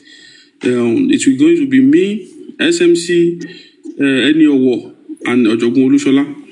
So SMC ti gbọ́ náà nìyẹn o, wọ́n máa yẹ kẹ́ mọ̀. So SMC ń gbọ́ mi, wọ́n sì wà ń bí. Ẹ ṣeun. In 2 weeks. Baba, please, I have something to say, sir. Please, wait, just wait.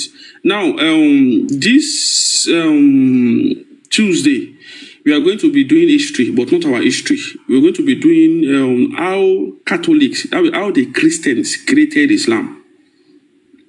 People don't know this. Yes. So we are going very deep on theology. We are going very deep on history. We are going very deep and on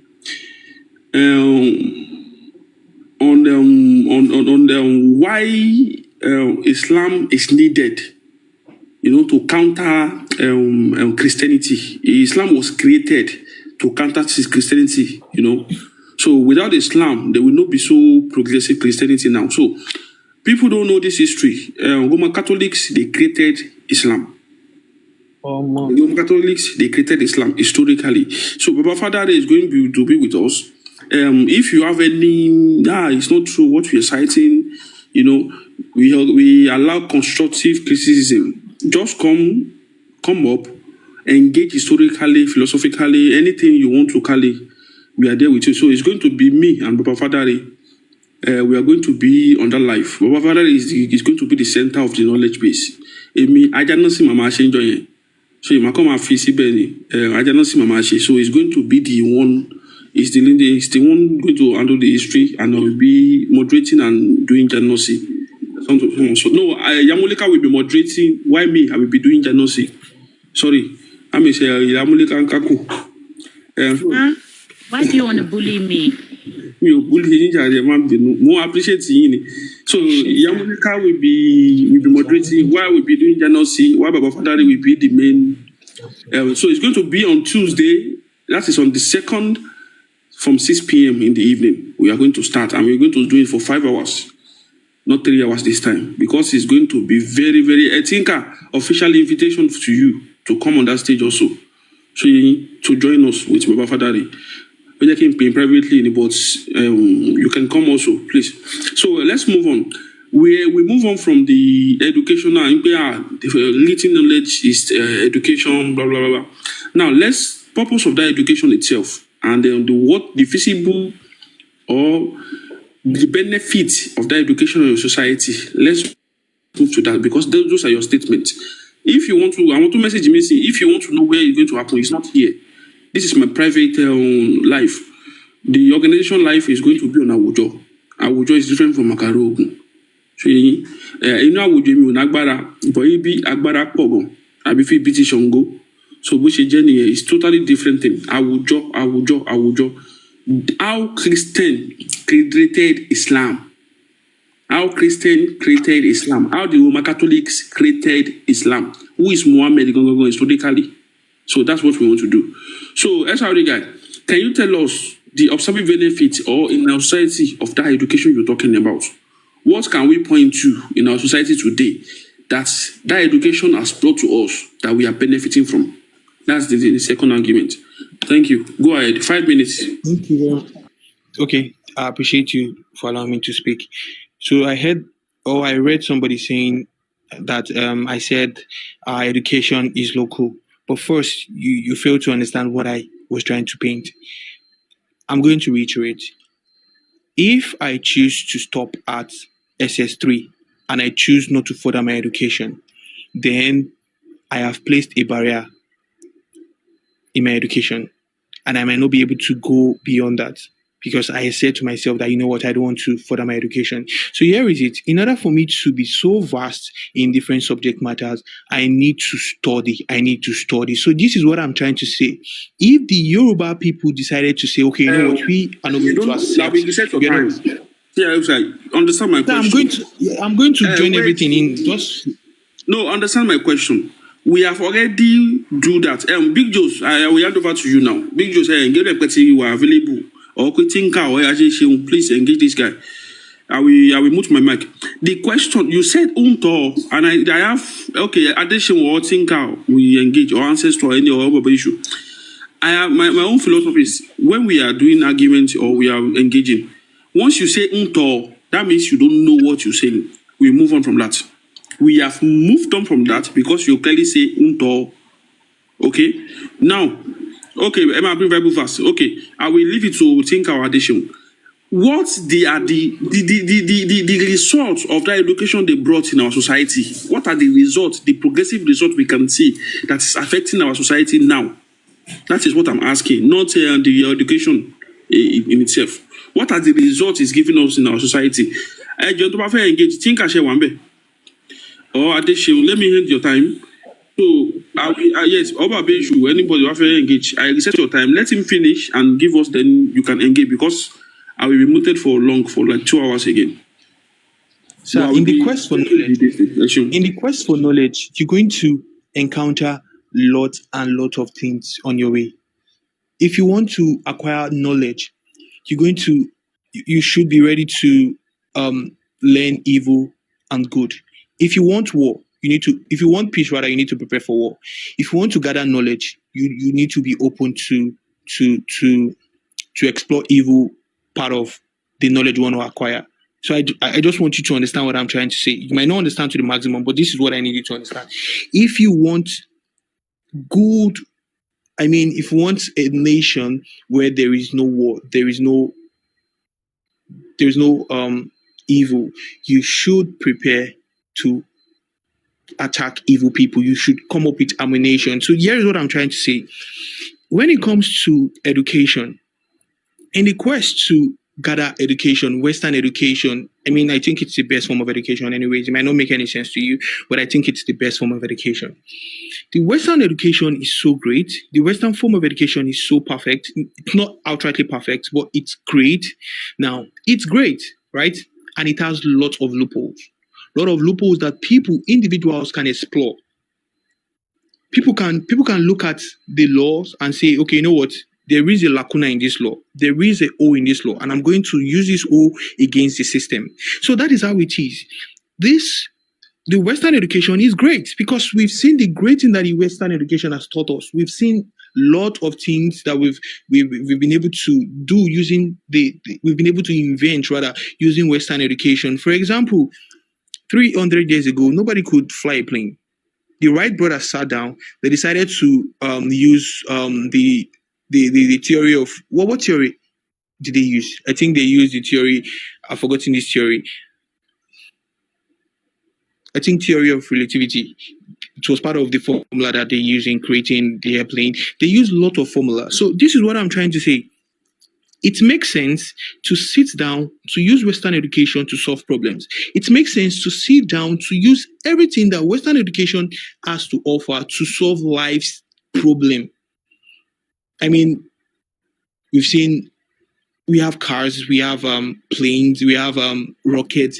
There are great things on the face of the earth. However, they are still evil on the face of the earth because there are lacunas. Lacunas in law simply means holes where people can explore in order for them to take advantage of the system.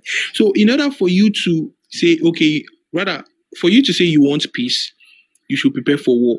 If you want to gather knowledge, good knowledge, also have it at the back of your mind that people will still use this knowledge to destroy the world.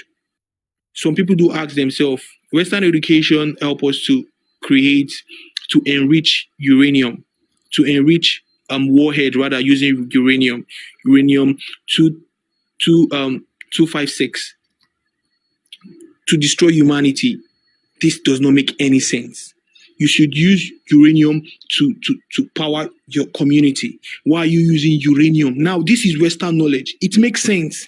You've understood how to dilate uranium as a resource in order for you to generate power. But you decided to use it to enrich your warhead in order for you to kill or to unalive all the people in a particular state, in a particular country. So you understand what I'm saying? Understand that education is good, but the system can be used against humans. Just like I said, uranium is so powerful. It can give the whole of Nigeria power once we have our nuclear plants. But we can still use it to do evil. So understand this. Education is good, but in this same education, evil can still thrive in it. I've actually listened to a TED Talk where a lady was actually advocating for pedophiles. A lady.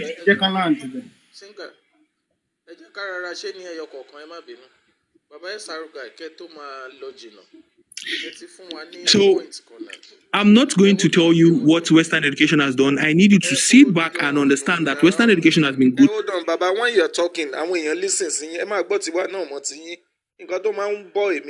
wouldn't want to listen to Time is still on. Sir, my time is still on. Hold on. You've made a point. Western education. Now, ẹ jẹ́ ká engage ara wa lórí that terminology tẹ pọ́nlé dáadáa so good tẹ rap ẹ̀ fún wa pé in fact òun ló máa jẹ́ one of the best if not the best lágbàáyé. Ẹ jẹ́ ká sọ̀rọ̀ nípa ẹ̀. Ẹ kàn má fọwọ́ ra lórí ìfẹ́rífẹ́ra fún wa. Let's go dig into it.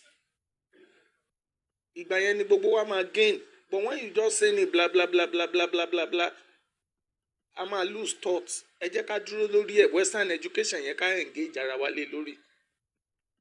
Ṣé ẹ ti ń gẹ̀ tẹ̀ báyẹn? Hello, Baba Esauga. Yeah. Now, tí n bá get yín dáadáa, the western education tẹ́ ń sọ̀rọ̀ ń pa ẹ̀. Òní kí ni nǹkan tó ń pè ní western education? Òní bí wọ́n ṣe ń pín classes nǹkan. Kan ṣe ní ìsọ̀rí fún àwọn èèyàn tí ò rí lè gbóyìnbó dáadáa nínú ilé.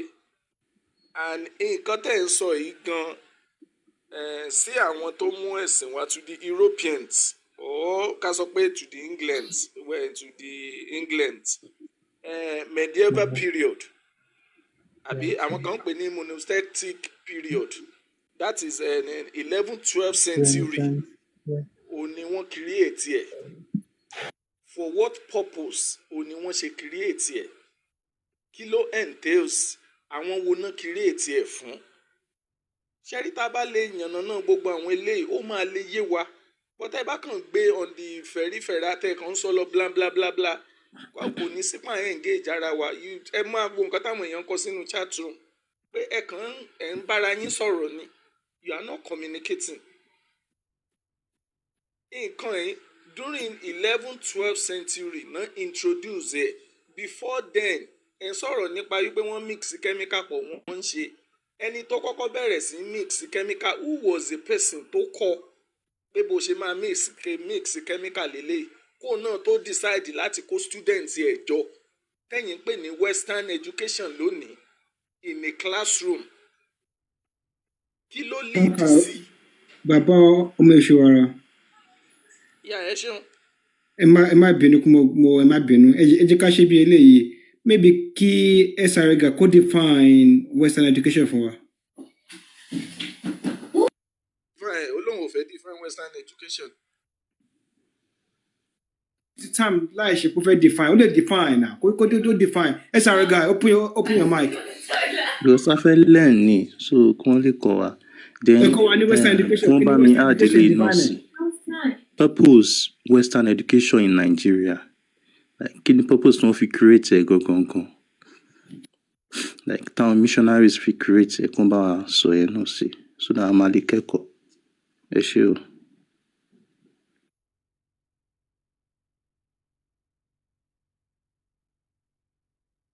SRG, are you there? Dad, can you unbuckle my...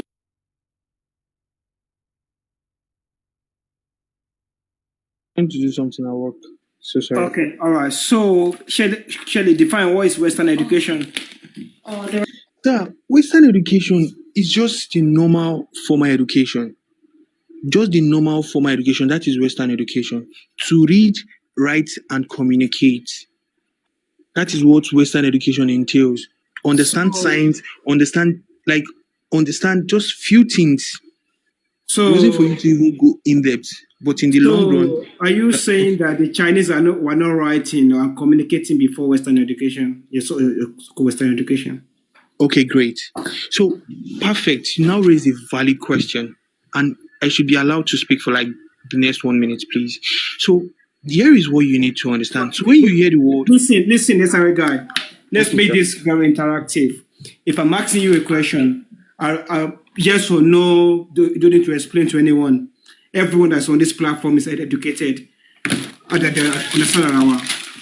sir. You said Western education is writing and reading and documentation, and I'm asking you, are you saying the Chinese were not writing before your so-called Western education? They were writing. There were a lot of writers. I mean, a lot of Chinese legends. So, that kind of education, what will you call it? Southern education? Nope. So we call it, we say Western education. I mean, the Chinese form of education is mostly, there were writers. There were a lot of With in, So in, you in haven't the you haven't defined what is Western education for me. What is Western education? so Western education is okay. Let me just put it this way. So Western education is just what we run in Nigeria, where we have a curriculum that states the scheme of work, what we'll do, what we'll learn, how we'll do them. So it's well structured, teaching us how to read, how to write, how to solve problems using what we've learned in the classroom. So So basically, teaching you how to read is Western yes, education. you need to read. There are people, not everybody knows how to read. No, Understand listen. that. Teaching you how to read is Western education. How to read, how to write. I mean, No. you don't understand. Listen. Teaching you how to read is Western education. Brother, when it comes to a white, okay, please, can I speak? I don't want you to obstruct. I wouldn't want you, please. So here is how it works.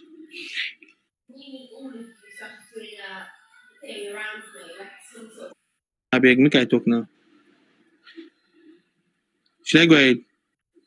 I was muted. I'm listening to you. Someone muted me. So this is what I'm trying to say. It's simple. There is a tradition, there is a tradition of having a. I'm the one Somebody with mute me. me. You don't need If to you tell anyone not to interrupt you, okay? When you are saying something that's wrong, you have the right to interrupt you.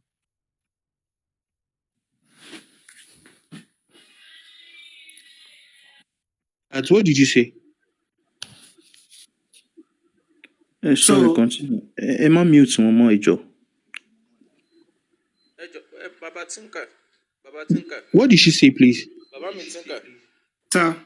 Baba mi Tinker. Sir. Wọ́n tán máa ti explain ẹ ṣeun. Ẹjọ́ tán máa ti explain Western education tán. Ẹ kàn wá bá wa explain nǹkan tí olóyìnbó ń pè ní global education. Kàn bá wa explain meaning ẹ̀ náà fún wa. Papa, you allow me to talk before you raise this question. Alright, ká wá wo ìyàtọ̀ tó wà nínú ẹ̀ àti Western education tó ń sọ̀rọ̀ nípa ẹ̀. Ẹ ṣeun. It's Western education and global education, it's the same. It's the same. So here is how it works. Remember, I talked about reading, writing, being able to communicate, ensuring that when you communicate, I mean, there is no communication if you're talking and I can't hear what you're saying. You might be speaking Yoruba, good Yoruba, but I know hear Yoruba, so you know they communicate. So when you write and I can't read what has been penned down, then you've not said anything. So when it comes to Western education, it's an ideology whereby they want everybody on the face of the earth to become one. I mean, having the same knowledge, having the same understanding on different subject matter. Do you understand what I'm saying? So they pen down or they list down the scheme of works, the logic in which you used to calculate a particular problem. I mean, everything is just well iterated. It's now left for you to come to the classroom and you've been taught how it works. Why? Because they want to globalize everybody. They want everybody to be together. And this is how it works. The truth about life is this. Sir, hold up, sir. Listen, you are repeating the same thing over and over and over. So with what you just said now, so you try to say is that Western education is about problem solving, right? Absolutely. It solves problem, yeah. And so like mathematics, right? Mathematics is part of it. You use mathematics to solve problems, yes. So but mathematics is part of Western education. Only mathematics you talk about. There's a lot of things. There's chemistry. There's chemistry. There's biology, right? Yes. In your own words, yeah. People need to understand the world, understand the community, understand everything. Okay, I got you. So, Talo invent geometry. I don't know. I heard it's from I remember. Is it? I think it's from. It's from the Middle East. The geometrics. I think it's algebra. Yeah, for the purpose of our people at home, because tá bá ń fi irú àwọn èèyàn wa bí SR guy lẹ́ẹ̀kan sọ̀rọ̀, káwọn kankan lè yé àwọn èèyàn nílé ni. Àwa tá bá lè display sórí bí ẹ jọ ẹ bá wa display global education ẹ gbé sí Google yín kẹ́ wo nǹkan tó máa gbé jáde kẹ́ wá bá wa type western education ẹ tẹ̀ sí Google yín náà kẹ́ wo nǹkan tó máa jáde ó ti sọ fún wa ní ìsìn pé nǹkan kan náà ní méjèèjì kẹ́ jẹ́ ká compare ká rí bóyá lóòótọ́ nǹkan kan náà ní méjèèjì ẹ ṣeun. All right. Share for 1 second. Baba, me think I share for 1 second. Yeah? Share for me. Sir, I'm going. Share for me 1 minute. Okay. Mr. Western Education, good evening, sir.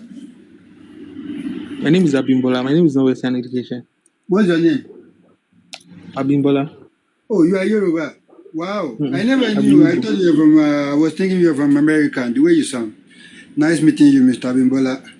So, my own question I want to ask you is that before Western education, in our own way of life as an African, correct. Do we have our mathematics, how to count something on our own numbers? Am I right? 1 digit and 0 and 1 binary, yes, now. No, we know how to count our own number. So so since we have that education, what is special about that particular Western education that you are talking about? But I want to know. Beautiful question. About so we would have ended up becoming a local champion, bro. Our way of counting was great, but not trying to incorporate ourselves into the known world would have been disastrous for the Yoruba people. Understand this. You have food. I mean, you have everything. You have everything at home. But when you step out, you look like someone who doesn't have any. Why? Because you see yourself, you look at the people around you, because you're not within your domain. You've stepped out of your domain. So when you see people outside, you tell yourself, I think I'm not part of these people. I think we are different.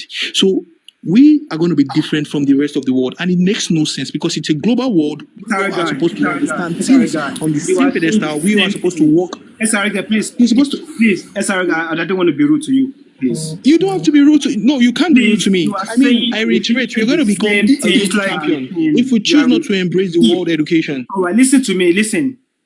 Local champion way. Listen. Did the Western world has 0 before? 0 and 1. Our maximum is 0. No, can you reiterate? I beg, no vex. Share on Western world. She want 0 in the number one before. I don't know. You don't know. Don't get binary before, no. I know binary now. Western world means so because now you are talking about the Western world. Western world no be England, though, brother. Wait, you feel be so Papa. what's Western world? Western world is not just one country. Western world. It's the West. Western world. Western world. It's the West. It's an hemisphere. The Western hemisphere. Okay. Western region, a large expanse of land. So is Russia part of Western world? No, Russia is actually divided into, I mean, it's a very large country. So it shares, I mean, some part of Russia lies around the Western Hemisphere and the larger chunks sit on the Eastern Hemisphere.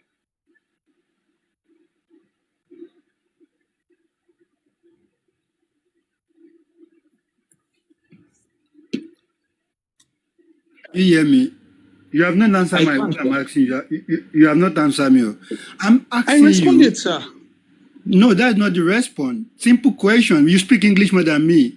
Look at how you are speaking nice English, but you cannot pick what I'm asking you. I said the benefit of Western education, what does it contribute to us as a Yoruba, as a black race? You are talking about Western education. What is so special about that Western education? What about that Western education that we don't even have in our land before they came with their own system of education, their way of English and everything? What we don't have that they brought to us in that Western education? That's why I'm asking you. Simple. Tell me. Well done, sir. So I need you to understand what I want to talk now. Please understand. Now, the world itself, it's a global village, be the world, right? So since this world in a global village, it will make sense, make everybody understand themselves. It will make sense, make everybody understand and be able to to know within this person won't do, right? So here is what I try to talk. The Yoruba people are great people. They have a very good educational system according to the Yoruba tradition, Yoruba legends. Very good, best in the world, right? However, we are going to remain local champion if we choose to stick our ass in. Look at how this these guys. Oh my God. Talo Jabole. No, anybody will drop it. I will drop it. So how can you be talking about Western education? No, big juice.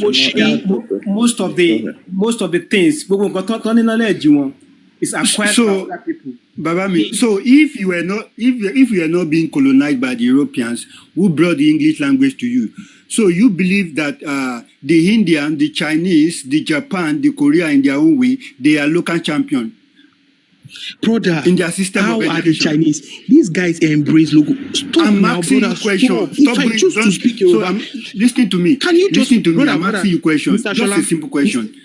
Answer me. Answer me. The Chinese understand this. Oh, don't listen to me. I'm asking you a question. You listen. Don't argue. Just listen. Pick a point.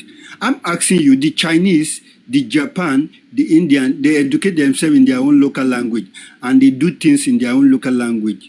Are you not trying me that is that not our education? Are they local champions? These guys are more westernized than us. China, Indian, these guys are more westernized than us, brother. Have you seen the educational curriculum? Listen to me. What is westernized? That is not westernized. They are not Western or Oga. Stop. Western. The Western language is meant for the European. India are not westernized. They listen to me. They do things in their own language. Okay, I want to ask you something. The Western language you are talking about, what are the Western languages produced for us? Okay, we are using the language in Nigeria now. What have we used language to produce as in Nigeria? Tell me the Western language you are talking about. If you brother, if you now say, hey, let's now start clamoring for, hey, our indigenous languages, it will make sense. I go learn Yoruba. Everybody go learn their language. Oh, you don't even know Yoruba? You don't know Yoruba? You trying to Hold talk? on, you don't know Yoruba? But my Yoruba is very bad. No vex. Oh my God. Background somehow so bad. So it's my background, no vex. Hold up. See, understand. If you say, hey, we push for the Yoruba, like Yoruba should be our official language in the western part of Nigeria. I mean, the Yoruba would they speak if you go back, if you go office, Yoruba. Makes sense. But you're now saying that the Chinese embrace the Western education. Do you know how much the CCP spend in sponsoring Chinese students to the US? Hold up. Do you know the number of Chinese students that studies in the US? All Chinese technology was stolen from the US. They stole all their technology from the US. What are you talking about? What about India? America colonized America. Their industry. Because they wanted them to leave communism. They wanted them to forget. Stop. You talk too much. Listen. Just like listen. Don't talk. You talk too much. Brother, what I'm asking is that you should start speaking Yoruba. I go support you. Hold on. Listen to me. Listen to me. Mr. Western education. The Western education. What has it brought to our land? What are we? Hello. Ọpọlọ ọyàn ti lọ o. Ìmájọ ọmọ Yorùbá tó fún òun lè sọ Yorùbá. Ẹjọ́ ẹgbẹ́ wá sókè kò tí ì dáhùn nǹkan tí mò ń bèèrè lọ́wọ́ ẹ̀. Nẹ́tíwọ̀kì ló máa jẹ́ kí ní ẹ̀kújọ́ mẹ́ta. Ẹjọ́ fún ẹ̀yin ẹ káàbọ̀. Ẹ bá wa wo nǹkan tí bàbá wa ti ń kà tó ń gbé sí page. What is global education? Ẹ jẹ́ ká kà. Western education, European way of learning how to read, write, and arithmetic.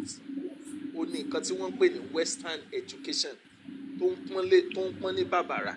Nǹkan tí mo ń béèrè lọ́wọ́ ẹ̀ nìyẹn bàbá mi o.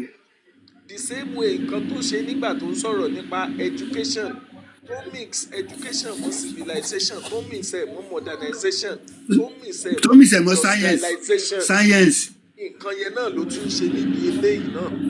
Bàbá mi wá bí léèrè, bàbá tí ń ka bí léèrè pé àwọn tó ń pè ní Western education people, Europeans, ṣé wọ́n ní zero nínú òǹkà wọn?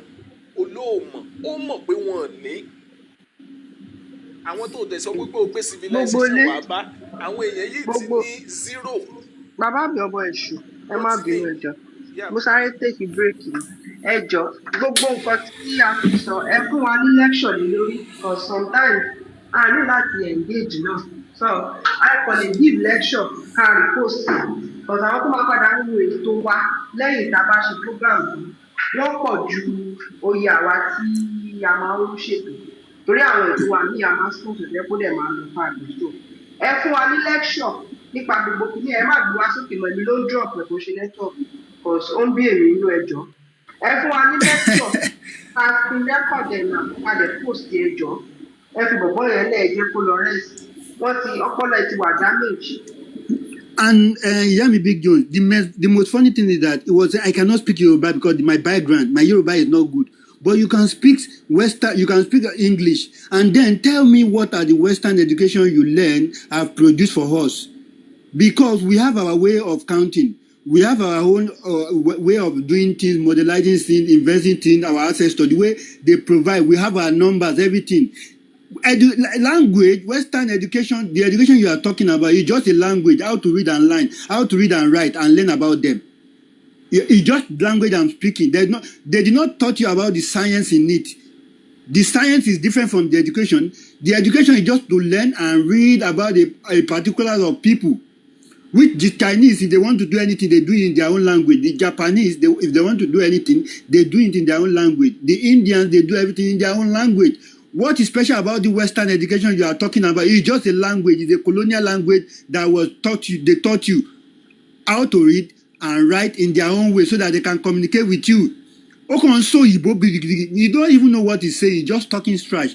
I ask you, what is the benefit of the Western education in Africa as a whole? You cannot define it. You are just saying Western education, Western education. You can't mix science with a language. We have our own knowledge. For example, let me make our brother Sunday Igboho, when he is talking, you will know that this guy is a very well educated in our own local language. He's educated. Is that because he's not? If Sunday Igboho did not know how to speak good English, that does not mean he is not educated. He is educated in our own local language. You are just learning the English language because that's what you are calling Western education. And you see it as superior more than your own. People are very dumb. Only God will help us in this Africa. Dashola, thank you. Bàbá wa Tinka àti bàbá wa ọmọ èṣù jọ̀ọ́ ṣé lè fún wa ní lecture lórí topic yẹn so that kó tó di pé máa engage Amos jọ̀ọ́. ṣe rí ìdí tèmi ò ṣe rí lè fẹ́ sọ̀rọ̀ ó ní wípé ṣé mo wípé kò ń ṣe orí àwùjọ láwà so mo feel pé orí péèjì àkàrà láwà so àkàrà dẹ̀ lè ní àwọn nǹkan kọ̀ọ̀kan tó jẹ́ pé bóyá báwọn ṣe gbé sílẹ̀ so mo ṣe wò pé kárara máa follow ẹ̀ ṣe rí even ní Russia ò gba European àwọn gba nǹkan tó ń pè ní Western education ní primary level wọn gbà lọ́wọ́ wọn tó o bá ti dé tertiary institution wọ́n ní nǹkan kan tó ń pè ní I think Bologna Accord tí wọ́n sign ibẹ̀ náà ti máa ṣẹ̀ṣẹ̀ pick látara nǹkan tó ń pè ní táwọn lè ní òkè Western education now àwọn gbé sí under nǹkan tá à ń pè ní global educational system ni wọ́n gbé sí ìyẹn ló incorporate wípé gbogbo nǹkan tí ẹ lè sọ pé ní àgbáyé o Africa báwo náà ṣe ń ṣe epo pupa Asia báwo náà ṣe ń ṣe epo pupa kílẹ̀ ń porúkọ àwọn tó wà ní Indian àwọn tó wà ní America báwo náà ṣe ń ṣe epo pupa náà ẹ̀ṣẹ̀ wàá máa introduce sínú system wọn now kí ni nǹkan tán ṣe wọ́n realize wípé àwọn ti build àwọn èèyàn àwọn basically wọ́n ti equip wọn kò sí agbami kankan tó lè gbá wọn lọ mọ́ now ńgbà tán ti kọ́ ọmọ wọn with their own system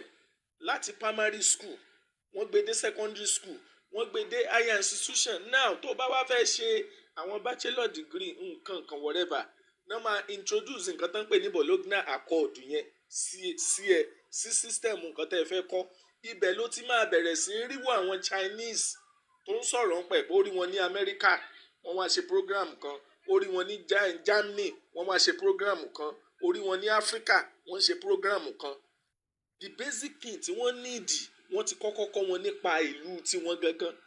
Okay o, ẹni tá a ní tó jẹ́ greatest philosopher wa Ọ̀rúnmìlà ni. Kí ni nǹkan tó fi operate? Ẹ ti ń kọ́ ọmọ yẹn láti primary school láti jẹ́lé ó sinmi tó fi wọ secondary school tó fi wọ the higher institution. Now ó fẹ́ go global, mo fẹ́ di professor kó lè relevant ní gbogbo àgbáyé. Okay, pé báwo náà ṣe ń ṣe ní Russia, báwo náà ṣe ń ṣe ní kinní kan, ibẹ̀ yẹn ló ti ní the global education system táwọn ń lò ó nìyẹn. Now tẹ́ bá wo àwọn Europeans yìí náà tẹ́ ń sọ, kò sí ìwé tó lè kà ní Nàìjíríà tó gba certificate yẹn, ó ṣe medicine, ó gba gbogbo nǹkan tó yẹ kó gbà tán first class lóní nínú gbogbo ẹ̀. Tó o bá dénú system wọn lè gbà kó wá fi certificate Nàìjíríà ṣiṣẹ́ ń bẹ̀ immediately. Wọ́n máa sọ fún ẹ pé kó kọ́kọ́ lọ ṣàwọn kankan náà. Ìyẹn ni globalization introduce, because wọ́n mọ̀ wípé ibi tó ti ń bọ̀ structure ọbẹ̀ yẹn yàtọ̀, weather ọbẹ̀ yẹn yàtọ̀, kó o lè acclimatize síbi tó wà, gbogbo nǹkan tó gbọ́dọ̀ ṣe rè. Ìwọ àwa tá a bá fẹ́ travel láyé education ni wọ́n máa sọ fún ẹ pé kó lọ ṣe TOEFL, kó lọ ṣe SAT, kó lọ wá máa wo pé ṣé ò ṣe English níbi tó wà ní, ṣé ò ṣe kíní. They need to know wípé structure táwọn fi ń operate nìyẹn. Bẹ́ẹ̀ náà ló dẹ̀ ṣe rí káàkiri ní gbogbo àgbáyé. Náà bọ̀ ṣùgbọ́n nǹkan táwọn gbé wá fún wa indoctrination ni wọ́n ń pè é. Náà máa fún wa ní example wa. Example kan, ó lójú student Russia kankan tí ò mọ orúkọ gbogbo ewé tí ó wà ní agbègbè wọn àti iṣẹ́ tó ń ṣe. Ṣùgbọ́n nígbà tán máa kó àwa ní educational system tán gbé wá, wọ́n bẹ̀rẹ̀ sí ń kọ́ wa ní hibiscus flower.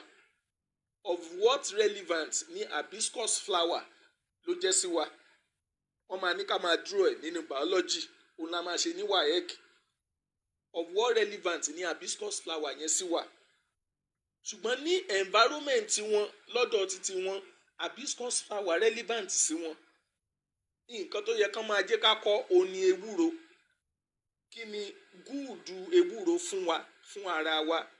A ti mọ̀ láti kékeré tó ti ń kọ́ láti primary school. Kí ni side effect ti ewúro? Wà á ti mọ̀ láti kékeré. Ṣùgbọ́n wọn ò jẹ́ ká kọ́ gbogbo yẹn, wọ́n demonize everything fún wa. Now if you should go into Ifá, Ifá máa sọ fún ẹ iṣẹ́ tewúro ń ṣe. Ó máa sọ fún ẹ iṣẹ́ tí gbogbo ẹranko tó wà ní environment ẹ ń ṣe. Nǹkan tí Ifá máa kó ẹ nìyẹn. Educational system yẹn nìyẹn tó wà níbi tó wà agbègbè ẹ, tó máa mú ẹ progress ní environment tó wà. Tó o bá rí ewé sáréwé ń gbègbè àbí báwo náà ṣe ń pè, ó ti mọ̀ pé ewé yìí nǹkan tó máa ṣe fún ẹ lélẹ́yìí tó o bá fọwọ́ kàn, ọ̀ tó bá kàn ẹ́ lára. Ewé yèrèpè ó ti mọ̀ pé tó bá kàn ẹ́ lára nǹkan tí ó ṣe fún ẹ lélẹ́yìí. Ìdajì gbogbo àwọn ọmọ tá à ń bí nísìn mélòó ló kọ́ ewé yèrèpè nínú school? Kò sí, but tó wà ní environment wa tá à ń rí lójoojúmọ́. But ewé tí ò ní ìtumọ̀ sí wa, òun ni wọ́n sọ pé ká máa kọ́. Òun ni wọ́n sọ wípé ká máa kọ́ ẹ̀kọ́ nípa ẹ̀. So wọ́n indoctrinate wa into their own system ní. Ìtumọ̀ ẹ̀ òun ló dẹ̀ ṣe fà tó jẹ́ wípé at the end of the day nígbà tó bá gba degree tó gba gbogbo certificate tán as a professor, wà tí wọ́n máa kọ ìwé thesis ẹ̀ tó fẹ́ kọ wá kọ according to professor so. Òun ló kọ nǹkan báyìí náà, èmi náà wá ń build on what he had done. Torí ìwọ kọ́ ló ní gbogbo nǹkan yẹn originally, o bọ́rú ẹ̀ ni. O dẹ̀ ń build lórí nǹkan táwọn tó bọ́rú ẹ̀ lọ́wọ́ ti establish sílẹ̀. So òun ni nǹkan tán gbé wá fún wa indoctrination. Wọ́n indoctrinate wa into their system. Bí ìgbà tán bá ní òkè o fẹ́ ṣàwo nǹkan tó gbọ́dọ̀ ṣe rèé kó o tó lè dáwó, òun ni nǹkan tán ṣe fún wa. Wàá kẹ́kọ̀ọ́ nípa àṣà wọn, wàá kẹ́kọ̀ọ́ nípa ìṣe wọn. À ń kẹ́kọ̀ọ́ nípa kí lorúkọ ọba obìnrin wọn tó lè ṣe, mo ti gbàgbé orúkọ ẹ̀. Kìnní kan tó lè nílùú wọn ọbabìnrin wọn yìí, à ń kà nípa ẹ̀. Bọ́ akẹ́kọ̀ọ́ kankan nípa obìnrin tó wà lọ́dọ̀ tiwa Mọ́remí, àmọ́ kankan pẹ̀. System wa náà ń kọ́ wa nípa wọn, ká lè mọ̀ nípa wọn. At the end of the day, you want to dress smart, kó o wọ suit. Wọ́n wá máa sọ fún ẹ pé suit tó wọ̀ yẹn ló máa jẹ́ kó smart. If you wear agbádá ò ní smart, but ọmọ Indian tó ń múra bó ṣe múra, ó ń ṣe kọ̀ǹpútà, ó ń ṣe gbogbo nǹkan tó ń ṣe. Ọmọ China tó ń múra báwọn aráàlú ẹ̀ ṣe ń múra, ó ń ṣe gbogbo nǹkan tó ń ṣe. Ṣùgbọ́n wọ́n ti indoctrinate àwa pé for you to be perfect, for you to be smart, o gbọ́dọ̀ múra bá a ṣe ń múra, o gbọ́dọ̀ wọ bàtà bá a ṣe ń wọ̀. Ó ní bàbá wa Fẹlá ṣe wọ ló ṣe kọrin ló ní you go wear pants, you go wear socks, you go wear even inside hot weather, because kò sí global education yẹn ò sí kò sí wọn fún wa. Wọn jẹ́ ká mọ̀ wípé environment ẹ gangan ó ní immediate thing tó nílò. Any other thing ẹjọ́ fẹ́ ṣe business for the time being ni ó lè wà ń bẹ̀ títí láéláé. Torí ẹ̀ ní tó bá bẹ̀rẹ̀ ní environment tí ó máa ṣe pé bí ìlú ṣe dojúrú tí gbogbo wọn lọ lú òkèèrè, kò sí ibi tó dàbí ilé, ibi tó wà yẹn ni wàá fẹ́ dúró sí. Ẹ̀kọ́ kan tó bá kàn fi pé òjé ńlọ́wọ́ bá Amẹ́ríkà ṣe rí kò kàn ṣeré lọ kó padà, bẹ́ẹ̀ ló ṣe yẹ kó rí. So nǹkan tó ń ṣe fún wa indoctrination ni, kì í ṣe education, because tá a bá pín ní ìsọ̀rí nǹkan tá a really nílò global education náà ń pè. Tó dẹ̀ jẹ́ wípé global education yẹn ó máa touch gbogbo areas pátápátá. Ṣùgbọ́n nǹkan tó ń gbé wá fún wa western education ni. Kí ló dé entails bí a ṣe máa kọ́ àti láti kà ní ìlànà ti ìlú wọn. Ó ní nǹkan tó ń pè ní western education. Inú ẹ̀ lẹ́ẹ̀tì wa máa rí wípé ní ọ̀dọ̀ wa o àsìkò òjò ìwọ aṣọ tí wàá wọ̀ rè, àsìkò ẹ̀rùn ìwọ aṣọ tí wàá wọ̀ rè, ní ìlànà tí wọ́n ní. Ṣùgbọ́n òun ni wọ́n lọ̀ lé wa lórí torí wọ́n ti tẹ̀wárì àti dẹrú lábẹ́ wọn. So gbogbo ẹni ètò wa ń lọ síwájú tó ń lọ sẹ́yìn yẹn ó kàn ń dọwọ́ bò ni. Then nípa education, kò sí nǹkan tó ń pè ní educational system téèyàn kọ̀ọ̀kan ò ní, then táwọn bàbá wa ò ní. Ká pa àrokò síra wa educational system ni. Wọ́n kọ́ ọ̀yàn ni, wọ́n impact knowledge yẹn sí yàn ni. Ká gbẹ́ ère, wọ́n impact knowledge yẹn sí yàn ni. Babaláwo mẹ́wàá all over the world, kó tẹ̀ má jòrí ilẹ̀ wa nìkan, tán bá tẹ ìjì ogbè sílẹ̀, tán bá ti ń débẹ̀ tí gbogbo wọn ń wò ó, kán pè wọ́n sí kọ̀rọ̀ pé nǹkan tó wò yẹn kí ni nǹkan tán pè, yóò ní èjì ogbè ni. Kán pè ẹlòmíì náà láti Amẹ́ríkà tó jẹ́ babaláwo tó náà bá wọlé tó wò yóò ní èjì ogbè ni. Writing system kan ni, because ó pass information ó dẹ̀ communicate. So èyí tí gbogbo wọn máa ń sọ wípé àwọn bàbá wa wọn lè kọ nǹkan kan sílẹ̀ wọn, odù fátẹ̀wò yẹn communication writing system kan ni. Àwọn kankan decide wípé òkè títí wá o torí wípé wọn kó gbogbo ayé jọ sí ara wọn, true religion ni wọn tó ń gbé dání pé òkè writing system tiwa òun lágbélé yín lọ́wọ́ tẹ́ máa lò. Tó bá jẹ́ wípé àwa náà decide tá a control gbogbo ayé ni, àwa náà lè gbé writing system ifá lé gbogbo èèyàn lọ́wọ́ pé nǹkan tẹ́ fi máa communicate rẹ̀. Ó ti di global acceptance nìyẹn tí gbogbo èèyàn ti gbà. Ṣùgbọ́n wípé kán máa ní àní writing system, àní kinní kan, àṣe ìmọ̀ wọn òkun tó ni.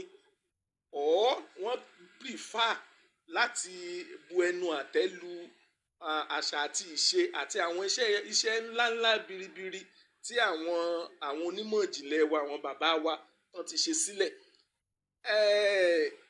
Ọ̀pọ̀lọpọ̀ wọn nígbà táwọn bàbá wa ti ń fi òwú tán ti ń lù ú, tán ti fi hun aṣọ, ìdajì wọn àwọn bàbá wọn tán ń sọ inú ihò nínú àpáta náà ń gbé. Ìdajì wọn ṣe ń pa ẹran tán ń wá awọ rẹ̀ tán ń dàbora ni. Àníwọ̀ àwọn èèyàn yẹn ló ń gbé, ló sọ pé ó gbé education wá fún. Àwọn èèyàn tán ti ní òǹkà tó ti wọ millions. Europeans títí dé àwọn àsìkò kan òǹkà wọn ò tí ì kọjá 1000 tó dẹ̀ wà documented sínú ìtàn títí wọn.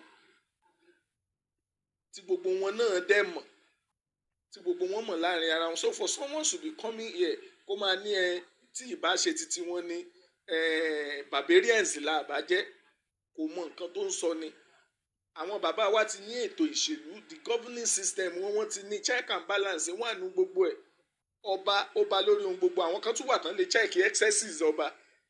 Àwọn tó ń check excesses ọba, àwọn kan náà tún wà tán lè check excesses tiwọn náà. Ètò ìdálù, ètò òṣèlú wọn ti wà, ètò ìsọmọ lórúkọ wọn ti wà.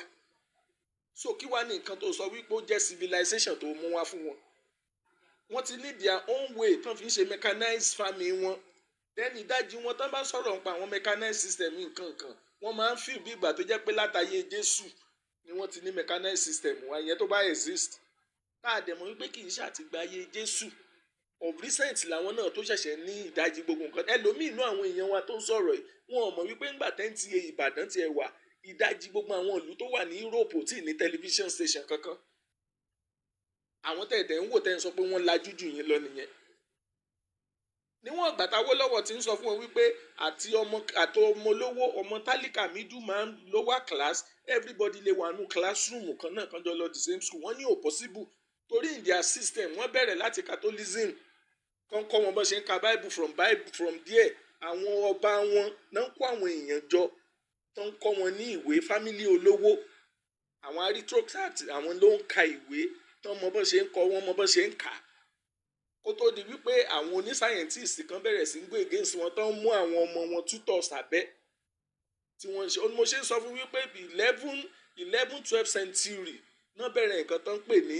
nǹkan tó lè pè ní iwu sísítẹ́ẹ̀mù tí gbogbo èèyàn ń pè lónìí pé okay àwa ní class 1 àwa ní class 2 and it wasn't meant for the general people fún àwọn enclave people kan ni fún àwọn kan ni gbogbo àwọn péréte kan náà kàn kóra wọn jọ náà ń kọ́ wọn ní iwu ìlànà yẹn àwọn ọmọ ọba àwọn ẹbí ọba ẹbí ìjòyè àwọn tó ń lò láàrin ara wọn nìyẹn táwa dẹ̀ ti ní ìmọ̀ láti kékeré pé ọmọ tó bá ní interest nínú Ògún lọ síbi Ògún kó lọ kọ́ tó bá ní ìmọ̀ nínú pé kán mọ́ lùlù lọ sọ́dọ̀ àwọn ibi tó ti kọ́ lélẹ̀ àṣé níṣe pé olówó nìkan ló ń ṣe léyìí tálíkà nìkan ló ń ṣe léyìí ẹ jẹ́ kí n mẹ́nu dúró díẹ̀ náà kí bàbá tí ń kà náà káwọn náà fi kún ẹ ṣeun. Egan bàbá mi, so most of the things tí máa sọ náà anyway, mo kàn máa fi àfikún díẹ̀ sí ni.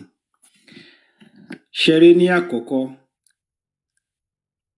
our people are suffering from colonial mentality. And no matter what bébà ṣe bá wọn sọ̀rọ̀, because they are suffering from that sickness, they will always look at history through the lens of their colonial masters. Europe tí à ń sọ̀rọ̀ lónìí, this Western Europe tí à ń sọ̀rọ̀ lónìí, they can't even kéèyàn tó máa criticize ni pé àwọn ò ní written system. The Western world did not invent their own script. Every 99.9% the written language in Europe was based on Latin.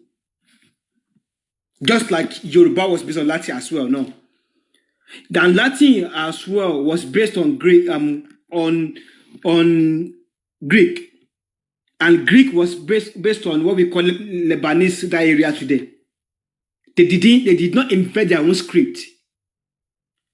And there are more than 5 different scripts indigenous to Africa, indigenous to the land, indigenous to the continent of Africa.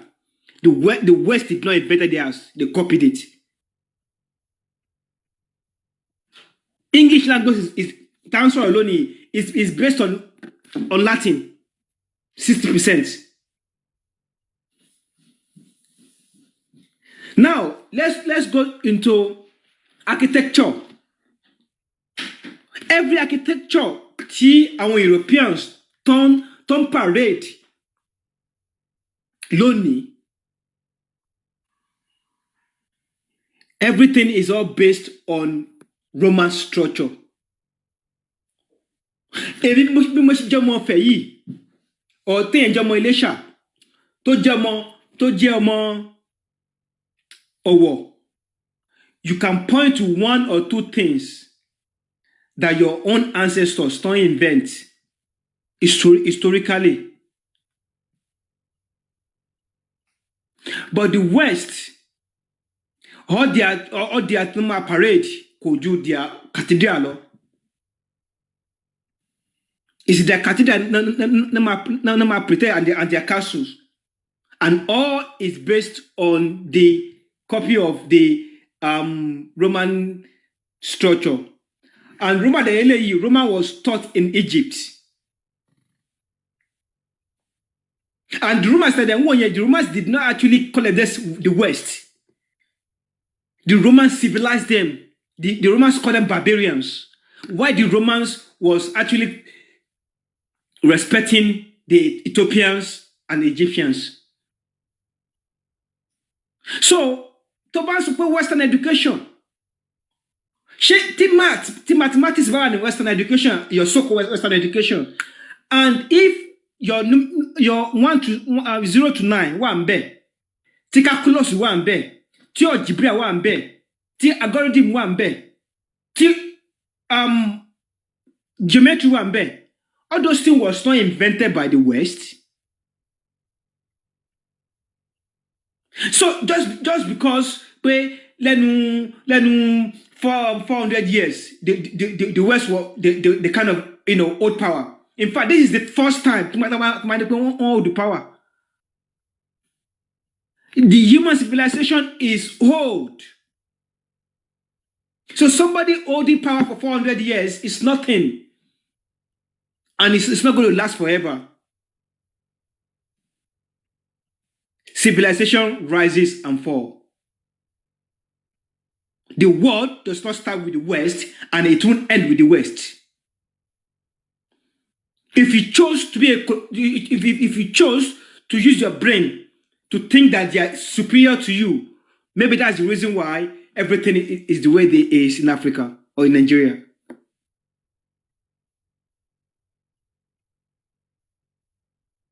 We're talking about Western education.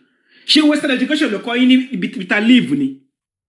And here we come, they will tell you the botanical name of bitter leaf. That's what you'll be writing your biology in school. But that botanical name is Latin. Mostly Latin, at least Tamil. When the Western education. You guys that had Western education, that you think is superior, that is the best thing since the invention of sliced bread. Why tell if you call wa bash mama gbinshu tí ò ní máa lójú 2 months lọ?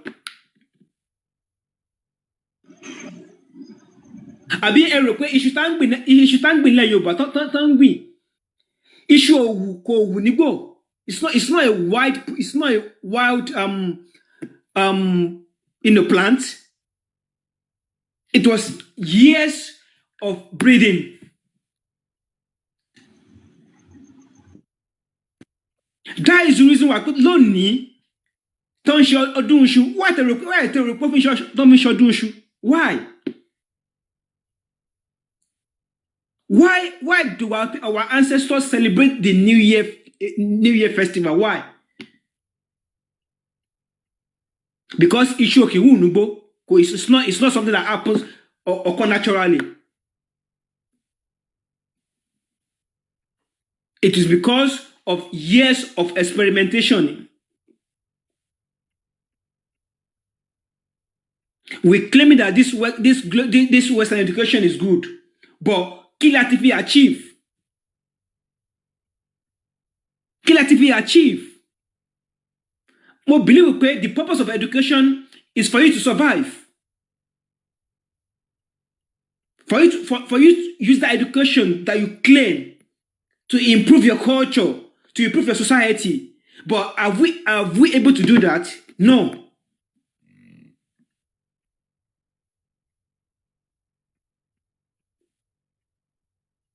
Civilization rises and falls.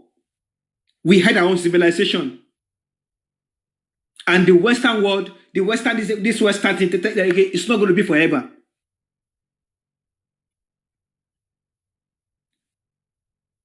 And there was this building to one in Ethiopia. Why the West was still putting blocks to block. This building in Ethiopia, one Besno Kutani, and there was 11 of them.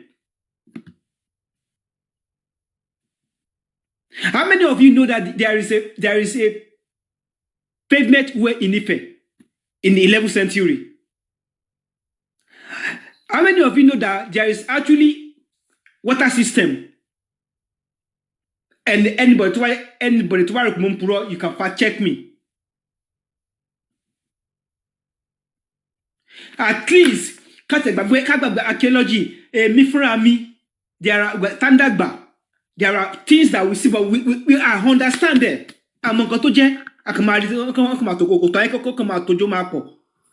We never knew that it was an ancient road. So Empire Western world, without the slavery total shell and the colonization, the Western they have nothing. Because after tea,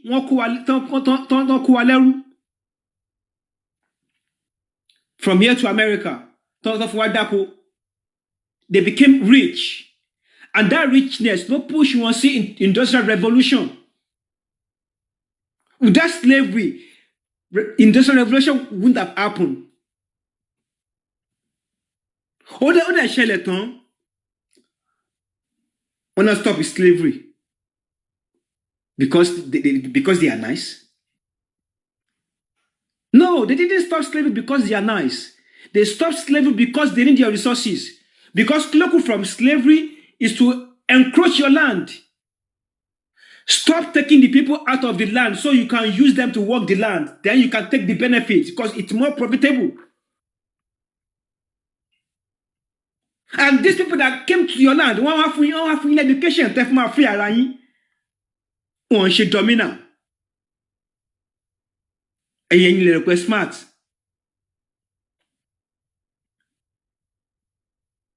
They told you they gave you freedom. But the freedom, how can somebody give you freedom and you are negotiating? That's not freedom. That's a conditional freedom.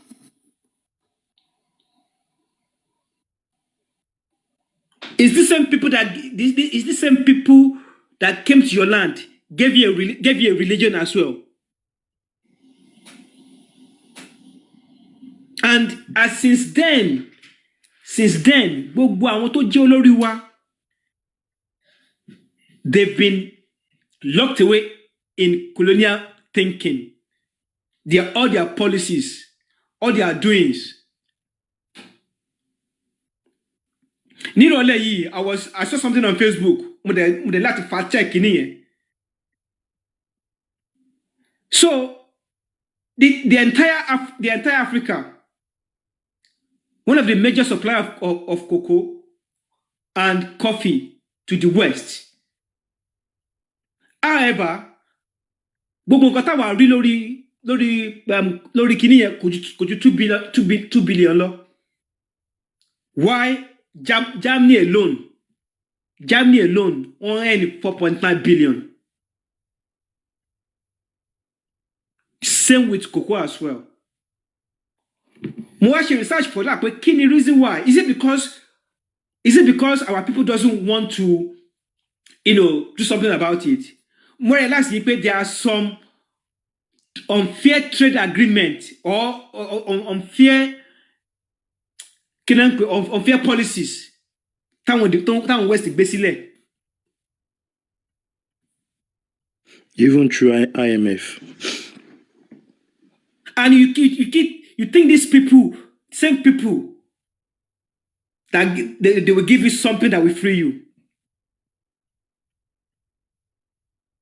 And education ta ni if we improve our as a society. So what is that purpose of education? Every single thing that we use as a Yoruba, but I feel proud, is something that our ancestors did. Kò sí ẹni tó bá rí orí olókun tí ò ní wò lẹ́ẹ̀mejì. Èmi mo sọ bẹ́ẹ̀. Kò sí ẹni tó bá rí orí olókun tí ò ní wò lẹ́ẹ̀mejì. I posted that video on my channel last week, and it went viral about almost 300,000 views. Kò sí ẹni tó bá rí tí ò ní wò. So you people that think your Western education is superior, kí la ti fi ṣe? Let's forget all this go superior, go superior. Àwọn tá nípa abúlé superior, kí la ti fi ṣe? Ṣé mo rí pé I was answer of base 20. 3 days ago, because think about some like random research. What do you pay? And no base 10, no base 20. Is it because base 20 is inferior to base 10? But the only to me research it's not because base 20 is inferior, but because that is what the colonial masters, that is what they did. La base 10, because you could be superior. And the time we are weak as a society. Yeah, people are weak. That's why they conquer you. They conquered India. They conquered Chinese. But the Chinese never left their indigenous wisdom. They took what they can took from the any new knowledge. But our own problem is that everything to we can build on Paul at sonu. At sonu. Our eléré tó wá fún wa kékeré tó fún wa àwa àgbà àlè fi ṣe kankan àwa dàbí ewé ojú omi àlélẹ́wájú àlélẹ́yìn. At least at read reports àwọn tó visit Yoruba cities and towns in 16th, 17th century. At read report bó ṣe rí. Because the back compare Yoruba city and town in context of with the European towns in this time is Yoruba town are better.